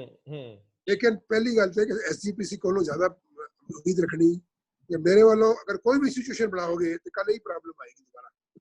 ਇਸ ਕਰਕੇ ਸਾਨੂੰ ਚਾਹੀਦਾ ਕੀ ਹੈ ਕਿ ਅਸੀਂ ਐਸਜੀਪੀਸੀ ਦਾ ਰੋਲ ਜਿਹੜਾ ਉਹਨੂੰ ਬੜਾ ਲਿਮਿਟ ਕਰ ਦਈਏ। ਇਹੋ ਜਿਹੀ ਕੋਈ ਅਥਾਰਟੀ ਨਹੀਂ ਹੋਣੀ ਚਾਹੀਦੀ ਕਿਸੇ ਜਥੇਦਾਰ ਕੋਲ ਕਿ ਉਹ ਕਿਸੇ ਨੂੰ ਤਨਖਾਹੀਆ ਇਕਰਾਰ ਕਰ ਦੇਵੇ ਜਾਂ ਹੁਕਮਨਾਮਾ ਦੇ ਦੇਵੇ। ਇਸ ਤਰ੍ਹਾਂ ਦਾ ਹਰ ਬੰਦੇ ਨੂੰ ਅਖਤਿਆਰ ਹੈ ਕਿ ਆਪਣੀ ਇੰਟਰਪ੍ਰੀਟੇਸ਼ਨ ਕਰੇ ਗੁਰਬਾਣੀ ਦੀ, ਔਰ ਅਗਰ ਕੋਈ ਬੰਦਾ ਗਲਤ ਕੰਮ ਕਰ ਰਿਹਾ ਤੇ ਤੁਸੀਂ ਆਪਣਾ ਉਹਦਾ ਜਵਾਬ ਦਿਓ, ਠੀਕ ਹੈ, ਅਗਰ ਤੁਹਾਡੀ ਆਰਗੂਮੈਂਟ ਠੀਕ ਹੈ ਤਾਂ ਲੋਕੀ ਤੁਹਾਨੂੰ ਤੁਹਾਡੀ ਗੱਲ ਮੰਨਣਗੇ, ਉਹਦੀ ਗੱਲ ਨਹੀਂ ਮੰਨਣਗੇ। ਮੈਂ ਦੋਸਤਾਂ ਨੂੰ ਇਹ ਦੱਸਦੇ ਆ ਕਿ ਸਰਦਾਰ ਆਰਪੀ ਸਿੰਘ ਜਦੋਂ ਪੰਜਾਬ ਐਂਡ ਸਿੰਧ ਬੈਂਕ ਦੇ ਚੇਅਰਮੈਨ ਨਿਯੁਕਤ ਹੁੰਦੇ ਆ ਤੇ ਉਦੋਂ ਬੈਂਕ ਦੀ ਹਾਲਤ ਬੜੀ ਪਤਲੀ ਸੀ। ਉਦੋਂ ਜਿਹੜਾ ਉਹ ਡੁੱਬਿਆ ਹੋਇਆ ਲੋਨ ਜਿਹਨੂੰ NPA ਕਹਿੰਦੇ ਉਹ ਬੜੀ ਉੱਪਰ ਚਲੇ ਗਿਆ। ਉਹਦੀ ਪ੍ਰਤੀਸ਼ਤਤਾ ਮੇਰੇ ਖਿਆਲ 16-17% ਸੀ ਔਰ ਇਹਨਾਂ ਨੇ ਸਖਤ ਫੈਸਲੇ ਲਏ, ਅਫਸਰਸ਼ਾਹੀ ਦੇ ਦੁਆਲੇ ਵੀ ਡਾਂਗ ਕੱਢ ਲਈ, ਮਿਨਿਸਟਰ ਜਿਹੜੇ ਕੇਂਦਰ ਦੇ ਸੀ ਉਹਨਾਂ ਨਾਲ ਵੀ ਆਡਾ ਲਾਇਆ ਤੇ ਅਖੀਰ ਦੇ ਵਿੱਚ ਕੁਝ ਸਾਲਾਂ ਦੇ ਵਿੱਚ ਬੈਂਕ ਨੂੰ ਬਹੁਤ ਪੈਰਾਂ ਸਿਰ ਖੜੇ ਕਰਨ 'ਚ ਕਾਮਯਾਬ ਹੋ ਗਏ। ਸਭ ਤੋਂ ਵਧੀਆ ਪ੍ਰਸ਼ਾਸਕ ਨੇ, ਕਿਸੇ ਦੀ ਟੈ ਨਹੀਂ ਮੰਨਦੇ, ਬੰਦੇ ਇਹਨਾਂ ਨੂੰ ਲਾ ਲੈਂਦੇ ਸੀ, ਬਾਅਦ 'ਚ ਕਹਿੰਦੇ ਸੀ ਯਾਰ ਹੁਣ ਇਹ ਬੰਦਾ ਮਨਾਉਣਾ ਕਿੱਦਾਂ। ਸੋ ਇਹ ਉਹ ਕਾਮਯਾਬ ਲੋਕ ਨੇ ਜਿਨ੍ਹਾਂ ਨੇ ਅਹੁਦਿਆਂ ਤੇ ਰਹਿੰਦਿਆਂ ਕੰਮ ਕੀਤੇ, ਕੰਮ ਕਰਕੇ ਦਿਖਾਏ। ਹੁਣ ਅਸੀਂ ਇਹ ਇੱਕ ਤਰ੍ਹਾਂ ਨਾਲ ਇਹਨਾਂ ਵੱਲੋਂ ਅੱਖਾਂ ਮੀਟ ਲੈਂਦੇ ਆ। ਇਹੀ ਉਹ ਲੋਕ ਆ ਜੇ ਫਿਰ ਇਹਨਾਂ ਨੂੰ ਜ਼ਿੰਮੇਵਾਰੀ ਮਿਲੇ ਜਾਂ ਇਹ ਜ਼ਿੰਮੇਵਾਰੀ ਓੜਨ ਲਈ ਸਹਿਮਤ ਹੋ ਜਾਣ ਤੇ ਇਹ ਕ੍ਰਾਂਤੀਕਾਰੀ ਤਬਦੀਲੀਆਂ ਲਿਆ ਸਕਦੇ, ਕਿਉਂਕਿ ਇਹ ਕਿਸੇ ਦੀ ਮੰਨਦੇ ਨਹੀਂ ਤੇ ਗਲਤ ਕੁਝ ਕਰਦੇ ਨਹੀਂ। ਜੋ ਕਰਦੇ ਆ ਪੜ੍ਹ ਲਿਖ ਕੇ ਕਰਦੇ ਆ ਤੇ ਜੋ ਚੰਗਾ ਹੁੰਦਾ ਉਹ ਕਰਦੇ ਆ। ਹੁਣ ਅੱਗੇ ਗੱਲ ਆਰਪੀ ਸਿੰਘ ਜੀ ਕਰੋ ਜਰੂਰ। ਮੇਰਾ ਮਤਲਬ ਇਹ ਹੈ ਜੀ ਕਿ ਤੁਸੀਂ ਸਰਦਾਰ ਚਰਨਜੀਤ ਜੀ ਗੱਲ ਕਰਦੇ ਹਾਂ। ਇੱਕ ਸੈਸ਼ਨ ਆਰਪੀ ਸਿੰਘ ਉਹਨਾਂ ਨਾਲ ਗੱਲਿਆਂ ਨਾਲ ਲਾਓ ਜਿਹਦੇ ਵਿੱਚ ਉਹਨਾਂ ਦੀ ਕਵਿਤਾ ਵੀ ਸੁਣੋ ਜੀ, ਔਰ ਖਾਸ ਤੌਰ ਤੇ ਜਿਹੜੀਆਂ 84 ਬਾਰੇ ਇਹਨਾਂ ਨੇ ਕਵਿਤਾਵਾਂ ਲਿਖੀਆਂ ਨੇ ਉਹ ਜ਼ਰੂਰ ਇਹਨਾਂ ਨੂੰ ਆਖੋ ਕਿ ਸੁਣਾਉਣ। ਇਹ ਗੁਰਮਤਾ ਕਰ ਦਿਓ ਜੀ, ਮੈਂ ਤੇ ਪੂਰਨ ਗੁਰਸਿੱਖ ਨਹੀਂ, ਤੁਸੀਂ ਗੁਰਮਤਾ ਕਰ ਦਿਓ ਦੋਨੇ ਜਾਣੇ, ਇਹਨਾਂ ਨੂੰ ਹੁਕਮ ਲਾ ਦਿਓ। ਇਹ ਹੁਕਮਨਾਮਿਆਂ ਤੋਂ ਬਿਨਾਂ ਮੰਨਦੇ ਨਹੀਂ, ਮੇਰੇ ਕੋਲ ਕਿੱਥੇ ਮੰਨਦੇ ਜੀ, ਮਸਾਂ ਬਾਹੋਂ ਵੜ ਕੇ ਲਿਆਈਦੇ ਜੀ, ਫਿਰ ਭੱਜ ਜਾਂਦੇ। ਗੱਲ ਹੋਰ ਵੀ ਨੋਟ ਕਰ ਲਓ, ਹਾਂ ਭਾਈ ਨੰਦ ਲਾਲ ਦੀਆਂ ਜੋ ਲਿਖਿਆ ਹੋਇਆ ਹੈ ਇਹ ਜ਼ਫਰਨਾਮਾ ਇਹਨਾਂ ਨੇ ਪੰਜਾਬੀ ਵਿੱਚ ਪੋਇਟਰੀ ਵਿੱਚ ਟ੍ਰਾਂਸਲੇਟ ਕਰ ਦਿੱਤਾ ਸਾਰਾ। ਮੈਨੂੰ ਆਫ ਦਾ ਰਿਕਾਰਡ ਇਹਨਾਂ ਦੱਸਿਆ ਸੀ ਕਿ ਸਤਿੰਦਰ ਸਰਤਾਜ ਵਾਲਾ ਜਿਹੜਾ ਮਾਮਲਾ ਸੀ ਉਹ ਸਰਦਾਰ ਸੁਖਪ੍ਰੀਤ ਸਿੰਘ ਉਦੋਕੇ ਨੂੰ ਦੇ ਕੇ ਸਿੰਘ ਸਾਹਿਬ ਨੇ ਨਿਪਟਾਰਾ ਤੇ ਕਰ ਦਿੱਤਾ। ਕਿਸੇ ਫਾਰਸੀ ਦੇ ਵਿਦਵਾਨ ਨੂੰ ਕਿਉਂ ਨਾ ਭੇਜਿਆ, ਉਹਦੇ ਉੱਤੇ ਸਰਦਾਰ ਉਦੋਕੇ ਪੂਰਾ ਇਨਸਾਫ ਨਹੀਂ ਕਰ ਸਕੇ। ਇਹ ਇਹਨਾਂ ਨੇ ਕਿਹਾ, ਮੈਂ ਨਹੀਂ ਕਹਿ ਰਿਹਾ। ਸੋ ਮੈਨੂੰ ਇੰਝ ਲੱਗਦਾ ਹੈ ਕਿ ਇਹੋ ਜਿਹੇ ਵਿਦਵਾਨ ਜਿਹੜੇ ਆ ਇਹ ਸਹੀ ਮਾਇਨਿਆਂ 'ਚ ਇਨਸਾਫ ਕਰਨ ਵਾਲੇ ਨੇ, ਕਿਉਂਕਿ ਸਿਰ ਸੁੱਟ ਕੇ ਕੰਮ ਕਰਦੇ। ਹਾਂ ਹੁਣ ਗੱਲ ਸਰਦਾਰ ਆਰਪੀ ਸਿੰਘ ਜੀ ਕਰੋਗੇ। ਮੇਰਾ ਕਹਿਣ ਦਾ ਮਤਲਬ ਇਹ ਸੀ ਕਿ SGPC ਨੂੰ ਅਸੀਂ ਜ਼ਿਆਦਾ ਐਕਸਪੈਕਟੇਸ਼ਨ ਨਾ ਰੱਖੀ SGPC ਤੋਂ ਜੀ। ਉਹਨਾਂ ਦਾ ਰੋਲ ਅਸੀਂ ਜਿਹੜਾ ਹੈ ਜੋ ਐਕਟ ਦੇ ਵਿੱਚ ਰੋਲ ਹੈ ਕਿ ਗੁਰਦੁਆਰਿਆਂ ਦੀ ਮੈਨੇਜਮੈਂਟ ਕਰੇ ਉਸ ਤੱਕ ਹੀ ਰੱਖੋ ਜੀ। ਉਸ ਤੋਂ ਬਾਅਦ ਜਿਹੜਾ ਹੁਕਮਨਾਮੇ ਜਾਰੀ ਕਰਨਾ ਇਹ ਚੀਜ਼ਾਂ ਗਲਤ ਨੇ। ਪਹਿਲੀ ਗੱਲ ਤਾਂ ਹੁਕਮਨਾਮਾ ਜਾਰੀ ਕਰਨਾ ਹੀ ਗਲਤ ਹੈ। ਇਹ ਅਸੀਂ ਕਿੱਥੋਂ ਰੀਤ ਫੜੀ ਹੈ, ਕਿਸ ਤਰ੍ਹਾਂ ਕੀਤਾ ਹੈ, ਇਹ ਸਾਡੇ ਧਰਮ ਦਾ ਹਿੱਸਾ ਨਹੀਂ ਹੈਗਾ ਜੀ। ਇਹ ਬਿਲਕੁਲ ਗਲਤ ਚੀਜ਼ ਹੈ ਔਰ ਮੇਰੇ ਹਿਸਾਬ ਨਾਲ ਗੁਰਬਾਣੀ ਦੇ ਉੱਪਰ ਪੂਰੀ ਰਿਸਰਚ ਹੋਣੀ ਚਾਹੀਦੀ ਹੈ। ਅੱਜ ਗੁਰਬਾਣੀ ਪੜ੍ਹਨ ਵਿੱਚ ਪ੍ਰੋਬਲਮ ਆ ਰਹੀ ਹੈ ਲੋਕਾਂ ਨੂੰ, ਅੱਜ ਕੱਲ੍ਹ ਦੇ ਬੱਚਿਆਂ ਨੂੰ ਜੀ। ਸਾਇੰਟਿਫਿਕ ਤਰੀਕੇ ਨਾਲ ਲਿਪੀ ਦੀ ਕੀ ਪ੍ਰੋਬਲਮ ਆ ਰਹੀ ਹੈ, ਕੀ ਹੈ, ਉਹਨੂੰ ਕਿਵੇਂ ਐਡਰੈਸ ਕਰਨਾ ਹੈ। ਮੇਰੇ ਕੋਲ ਬੜੇ ਉਹਦੇ ਬਾਰੇ ਮੇਰੇ ਅਲੱਗ-ਅਲੱਗ ਤਰ੍ਹਾਂ ਦੇ ਵਿਚਾਰ ਨੇ। ਉਹਦੇ ਬਾਰੇ ਸੋਚ ਹੋਣੀ ਚਾਹੀਦੀ ਹੈ ਕਿ ਅਗਲੀ ਪੀੜ੍ਹੀ ਜਿਹੜੀ ਕੰਪਿਊਟਰ ਸੇਵੀ ਹੈ ਉਹ ਗੁਰਬਾਣੀ ਨੂੰ ਕਿਸ ਤਰ੍ਹਾਂ ਸਮਝੇਗੀ, ਕਿਸ ਤਰ੍ਹਾਂ ਪੜ੍ਹੇਗੀ, ਅਰਥ ਕਿਵੇਂ ਕਰਨੇ ਨੇ, ਬੋਲੀ ਜਿੰਨਾ ਫਰਕ। ਅਸੀਂ ਸਰਦਾਰ ਆਰਪੀ ਸਿੰਘ ਐਤਵਾਰ ਤੋਂ ਬਾਅਦ ਇੱਕ ਦਿਨ ਇਹਦੇ ਤੇ ਦੋਨੇ ਇਕੱਲੇ ਲਾਉਨੇ ਆ, ਬੜੇ ਸਾਰੇ ਮਸਲੇ ਆ। ਤੇ ਮੈਂ ਹੁਣ ਜਾਊਂਗਾ ਸਰਦਾਰ ਹਰਚਰਨ ਸਿੰਘ ਜੀ ਵੱਲੋਂ ਔਰ ਮੈਂ ਕਹਿਣਾ ਹੈ ਕਿ 1 ਮਿੰਟ 'ਚ ਗੱਲ ਮੁਕਾ ਦਿਓ। ਮੇਰਾ ਕੈਮਰਾ ਮੈਨੂੰ ਕਹਿ ਰਿਹਾ ਵੀ ਬੰਦ ਕਰ ਦਿਓ, ਬੈਟਰੀ ਘਟ ਗਈ ਜੇ, ਇਸ਼ਾਰਾ ਆ ਰਿਹਾ ਜੀ। ਪਹਿਲੀ ਗੱਲ ਤਾਂ ਬੈਟਰੀ ਚੰਗੀ ਰੱਖਿਆ ਕਰੋ ਜੀ। ਨਹੀਂ ਬੈਟਰੀ ਤੇ ਬਹੁਤ ਚੰਗੀ ਹੈ, ਤੁਸੀਂ ਬੰਦੇ ਹੀ ਬੜੇ ਭਾਰੇ ਹੋ। ਇਸ ਤਰ੍ਹਾਂ ਜੀ ਕਿ ਸਰ ਚਰਨਜੀਤ ਸਿੰਘ ਨੇ ਗੱਲ ਕੀਤੀ ਹੈ ਕਿ ਗੁਰਦੁਆਰਾ ਐਕਟ ਵਿੱਚ ਅਮੈਂਡਮੈਂਟ ਹੋਣੀ ਚਾਹੀਦੀ ਹੈ ਜੀ। ਮੈਨੂੰ ਤਾਂ ਗੱਲ ਡਰ ਇਸ ਗੱਲ ਦਾ ਲੱਗਦਾ ਅਮੈਂਡਮੈਂਟ ਕਰਨੀ ਕਿਨੇ ਤੇ ਕਰਾਉਣੀ ਕਿਨੇ ਹੈ ਜੀ ਇੱਥੇ ਜੀ। ਉਹਨੇ ਕਰਾਉਣੀ ਹੈ ਜਿਨ੍ਹਾਂ ਦੀ ਸਿੱਖੀ ਸੋਚ ਤੋਂ ਸੱਕਣੇ ਦੇ ਤਾਂ ਮੀਲਾਂ ਦੂਰ ਹੈਗੇ ਨੇ ਜੀ।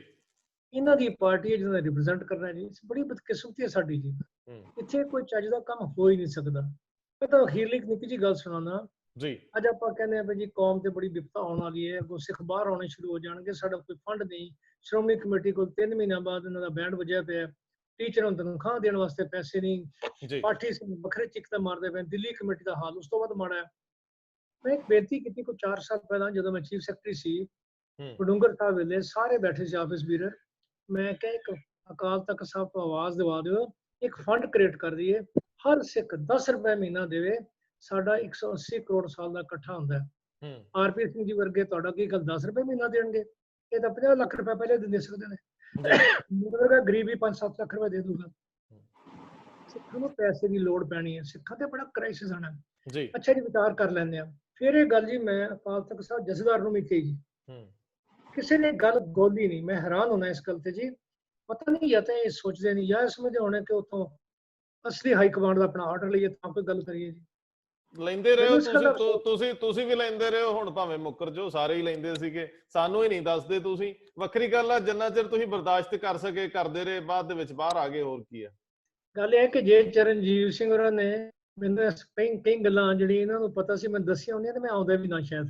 ਪਰ ਇੱਕ ਗੱਲ ਹੈ ਕੋਈ ਗੱਲ ਨਹੀਂ ਜੀ, ਉੱਥੇ ਆਉਣ ਦਾ ਵੀ ਇੱਕ ਆਨੰਦ ਆਇਆ ਜੀ, ਬੜਾ ਸਿੱਖਣ ਨੂੰ ਮਿਲਿਆ ਅੰਦਰ ਕੀ ਹੋ ਰਿਹਾ। ਹਾਂ, ਇਨਸਾਈਟ ਹੋਈ ਕਿ ਸਾਡੇ ਸਿੱਖ ਸੰਸਥਾਵਾਂ 'ਚ ਹੁੰਦਾ ਕੀ ਪਿਆ ਜੀ। ਇਹ ਬੜੀ ਵੱਡੀ ਗੱਲ ਸੀਗੀ। ਮੇਰਾ ਮਤਲਬ ਇਸ ਗੱਲ ਨੂੰ ਜਾਰੀ ਰੱਖਦੇ ਰਹੀਏ ਜੀ। ਉਹ ਗੱਲ ਮੈਂ ਸੱਚ ਚਰਨਜੀਤ ਸਿੰਘ ਨਾਲ ਸਹਿਮਤ ਹਾਂ। ਇਹ 1 ਮਿੰਟ 'ਚ ਗੱਲ ਨਹੀਂ ਮੁੱਕ ਜਾਣੀ, ਇੱਕ ਸਿਟਿੰਗ 'ਚ ਗੱਲ ਨਹੀਂ ਮੁੱਕ ਜਾਣੀ। ਮਹੰਤਮਾਨ ਦੇ ਵਿਚਾਰ ਲੈਣੇ ਚਾਹੀਦੇ ਨੇ ਔਰ ਇਸ ਗੱਲ ਨੂੰ ਚਾਲੂ ਰੱਖਦੇ ਰਹਿਣਾ ਚਾਹੀਦਾ। ਨਹੀਂ, ਇਹਨੂੰ ਅਸੀਂ ਸਰਦਾਰ ਸਾਹਿਬ, ਇਹਨੂੰ ਅਸੀਂ ਅਗਲੇ ਹਫਤੇ 'ਚ ਇੱਕ ਵਾਰੀ ਫਿਰ ਇੱਥੋਂ ਹੀ ਜਿੱਥੇ ਛੱਡਿਆ ਇੱਥੋਂ ਹੀ ਫੜਾਂਗੇ।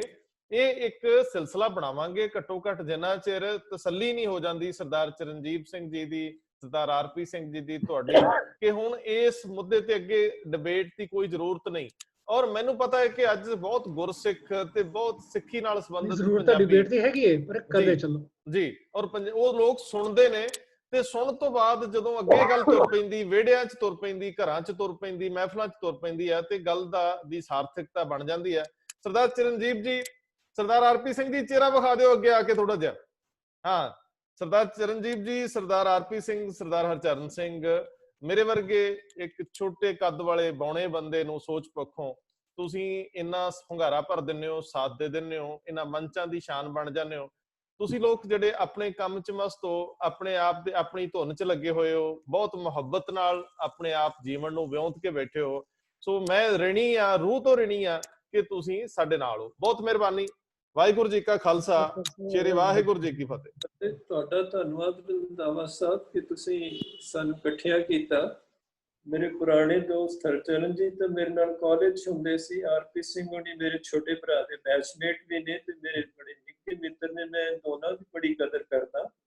ਸਾਨੂੰ ਤਿੰਨਾਂ ਨੂੰ ਤੁਸੀਂ ਇਸ ਤਰ੍ਹਾਂ ਇਕੱਠੇ ਹੋਣ ਦਾ ਮੌਕਾ ਦਿੱਤਾ, ਉਹਦੇ ਲਈ ਵੀ ਧੰਨਵਾਦ। ਬਹੁਤ ਮਿਹਰਬਾਨੀ, ਥੈਂਕ ਯੂ।